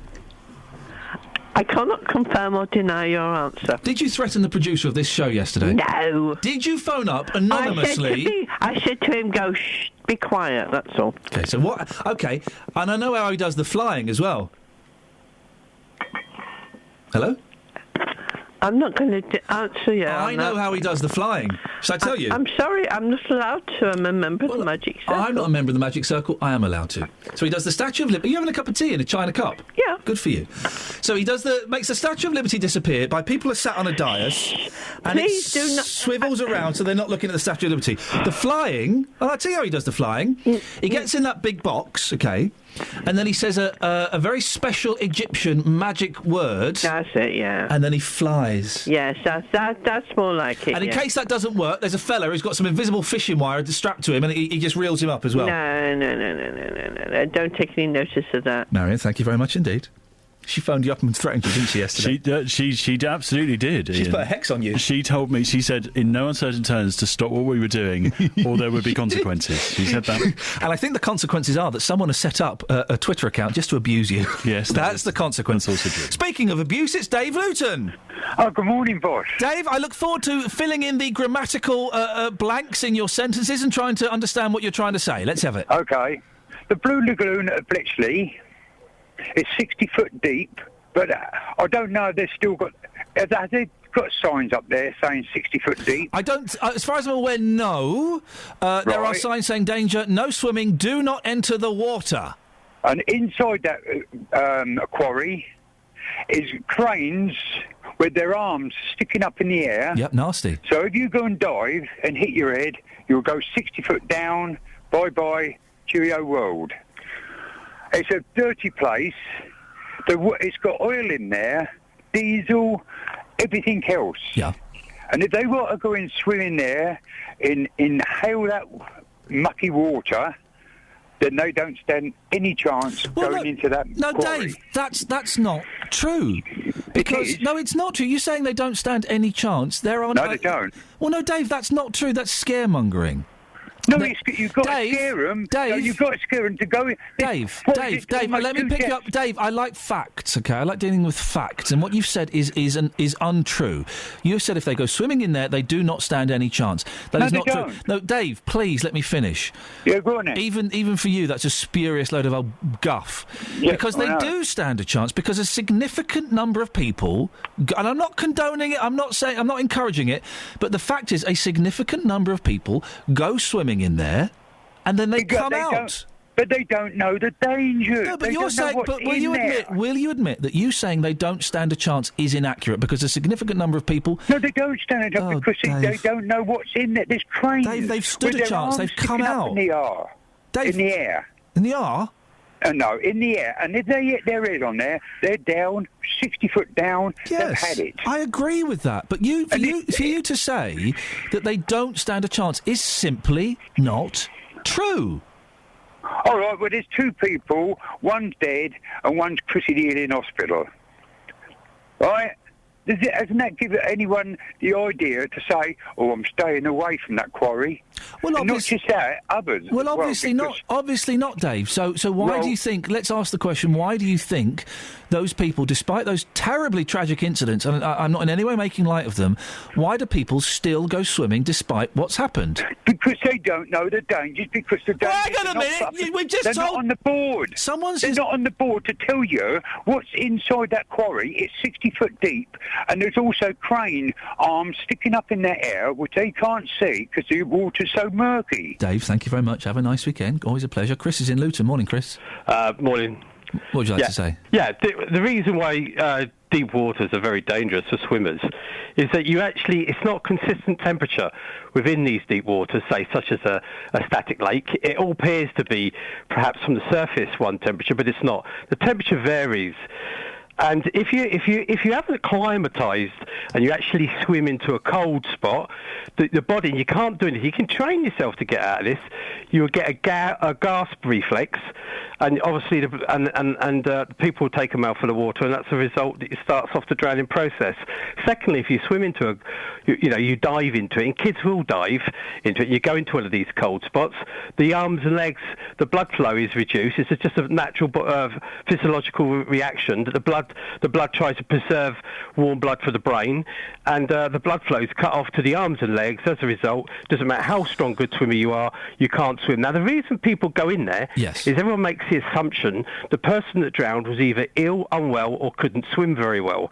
But in fact, quite like many of the people that drown are excellent swimmers. It's just, unfortunately, they swam into a cold spot. A friend of mine is an instructor diver, and he says you can feel these even with the suit, even with the relevant suits on, the protective gear. You can actually feel when you go from one warm spot to a hot spot. So even in if you had a heat wave, these they're still cold cold. spots Chris, are still. I've got to move on just because we're running out of time. Dennis, stay there. I just want to read a couple of Facebook comments.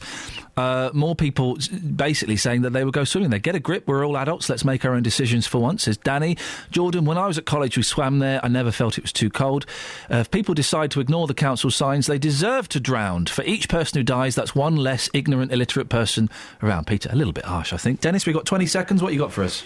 I don't know. I see this morning this lady from Luton who's been arrested for sending silly stuff over the internet. Yep. Facebook. How could she claim Facebook when her face is covered all the time? Ladies and gentlemen, thank you very much indeed. Travel news for beds, cards and bugs. BBC Three Counties Radio. A little bit slow moving on the Great North Road approaching the Black Cat roundabouts where the roadworks are continuing. The M25 heading anti-clockwise, there's a lane closed. That's between junction 25 for Enfield and junction 24 at Potter's Bar. Now that's all due to a broken down car there causing problems. Very heavy moving on the North Orbital Road just off the M25. In Watford, taking a look at the sensors and Exchange Road, a little bit heavy around Upton Road at the moment.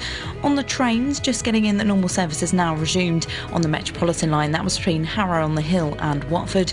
Nicola Richards, BBC Three Counties Radio. Nicola, thank you very much. Have a lovely weekend. Right, that's it. That's your lot. Let's hope we've put an end to all of the nonsense and abuse on Twitter now that everything's been explained. A new podcast will be released into the wild in a few hours' time. You can get it at the BBC Three Counties website. It'll be on iTunes maybe this evening or tomorrow morning. JVS is up next. From me, from Danny, from Justin, from Paul, from Kelly. We'll see you on Monday. Ta-ta! Local and vocal across Beds, Herts and Bucks. This is BBC Three Counties Radio. Thank you, Ian. Good morning. Welcome to the JVS show. I'm Jonathan Vernon-Smith. It's Friday. It's 9 o'clock. And on today's big phone-in, should Muslim women be allowed to wear the veil in court?